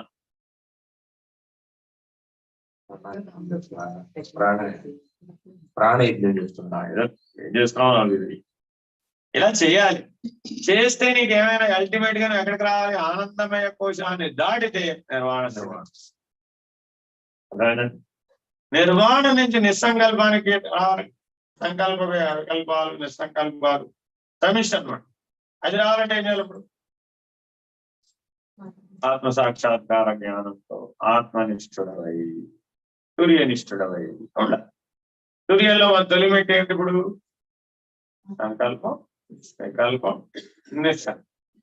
అక్కడ తుర్యంలో అప్పటిదాకా అవస్థాత్రయ సాక్షిత్వం పూర్ణంగా నిర్ణయమైన వాడికి మాత్రమే ఇది సాధ్యం. ఇట్లా జాగ్రత్తగా మనం ఇప్పుడు ఏ పరిధిలో ఉన్నాం? భూతాకాశం. వ్యవహారం ఎక్కడ చేస్తున్నాం? భూతాకాశం. వీటిలోంచి ఎక్కడికి రావాలి? ముందు చిత్తాకాశం. అంటే చిత్తవృత్తులన్నీ ఖాళీ చేసాయి. ఖాళీ చేసేస్తే అప్పుడు ఇంకా ఆనందమయ కోసం పనిచేయదుగా. చిత్తవృత్తులు ఉన్నంత కాలం ఆనందమయ కోసం పనిచేస్తుంది. ఎందుకని చిత్తవృత్తుల్లో భాగమే నిద్ర. గుర్తుపెట్టుకోండి. ఆ చిత్తవృత్తుల్లో అదే ఒక వృత్తి నిద్ర. చిత్తవృత్తులను ఖాళీ చేసేస్తే ఇంకా ఆనందమయ కోసం ఏముండదు. ఆ ప్లేస్ లో ఏమైపోతుంది? ప్రకాశం వచ్చేస్తుంది. అప్పుడు నిర్మాణ స్థితికి వెళ్ళిపోతుంది. అట్లా ఎదిగిన తర్వాత ఏం చేయాలి? ఇప్పుడు ఆత్మసాక్షాత్కార జ్ఞానాన్ని పొందుతుంది. నిర్వాణ స్థితికి రాగానే ఆత్మసాక్షాత్కార జ్ఞానం వచ్చేస్తుంది. అలా రాగానే అప్పుడు ఏ స్థితిలో ఉంటాడు? అంతటా ప్రకాశమే ఉంది. అంతటా నేనే ఉన్నాను. అన్ని నాలోనే ఉన్నాయని వచ్చేస్తుంది. అప్పటికి నీకు సంకల్ప స్థితి ప్రాప్తిస్తుంది. అప్పుడు సంకల్పం వికల్పం, సంకల్పం వికల్పం, సంకల్పం వికల్పం అక్కడే ఆడుతుంది. ఇంకా మీ కిందకి రాదు. అలా ఉండగా ఉండగా ఉండగా సంకల్పం కూడా బాంధవ్యమేనని అనుకోవాలి. మళ్ళీ దాని చేత బాధించబడి ఎప్పటికప్పుడు ఏం జరుగుతుండాలి? ఇప్పుడు ఒకటి రావాలి, దాని చేత బాధించబడి. బాధించబడితే ఏమవ్వాలి? బయటపడాలి. ఇది పరిణామం. ఇలా ఎక్కడి నుంచి ఎక్కడ దాకా అవ్వాలి? భూతాకాశం, చిత్తాకాశం, చిదాకాశం, దహరాకాశం, కేవల అక్కడి దాకా వస్తూ అనుభవించబడుతూ బాధించబడుతూ బంధమై ముక్తి స్థితిని పొందు. ఇది అనుభవం. విచారణ నిర్ణయం నాకు చెప్పేశాం కదా, కింద నుంచి పై దాకా 1 గంటలో చెప్పేసి విచారణలో తెలియపోతుంది. కానీ అనుభవం రావాలంటే ఈ పరిణామం అంతా పూర్తవ్వాలి. అప్పుడు మాత్రమే యః పరం స మహేశ్వర. దాని ముందు ఏంటంటే తస్య ప్రకృతి లీనస్య యః పరం స మహేశ్వర. దాని ముందు ఏంటంటే యో వేదానౌ స్వరప్రోక్తౌ తస్య ప్రకృతి లీనస్య మహేశ్వర. అందుకని తుర్యనిష్ఠులైనటువంటి వాళ్ళు, బ్రహ్మనిష్ఠులైనటువంటి వాళ్ళకి మాత్రమే ఈ ఆహ్వాన శ్లోకం మనం ఆహ్వానిస్తాము. హరి ఓం నమః. హరి పూర్ణమదః పూర్ణమిదం పూర్ణముదచ్యతే పూర్ణమాదాయ పూర్ణమేవావశిష్యతే. ఓం తత్సత్. ఓం శాంతి.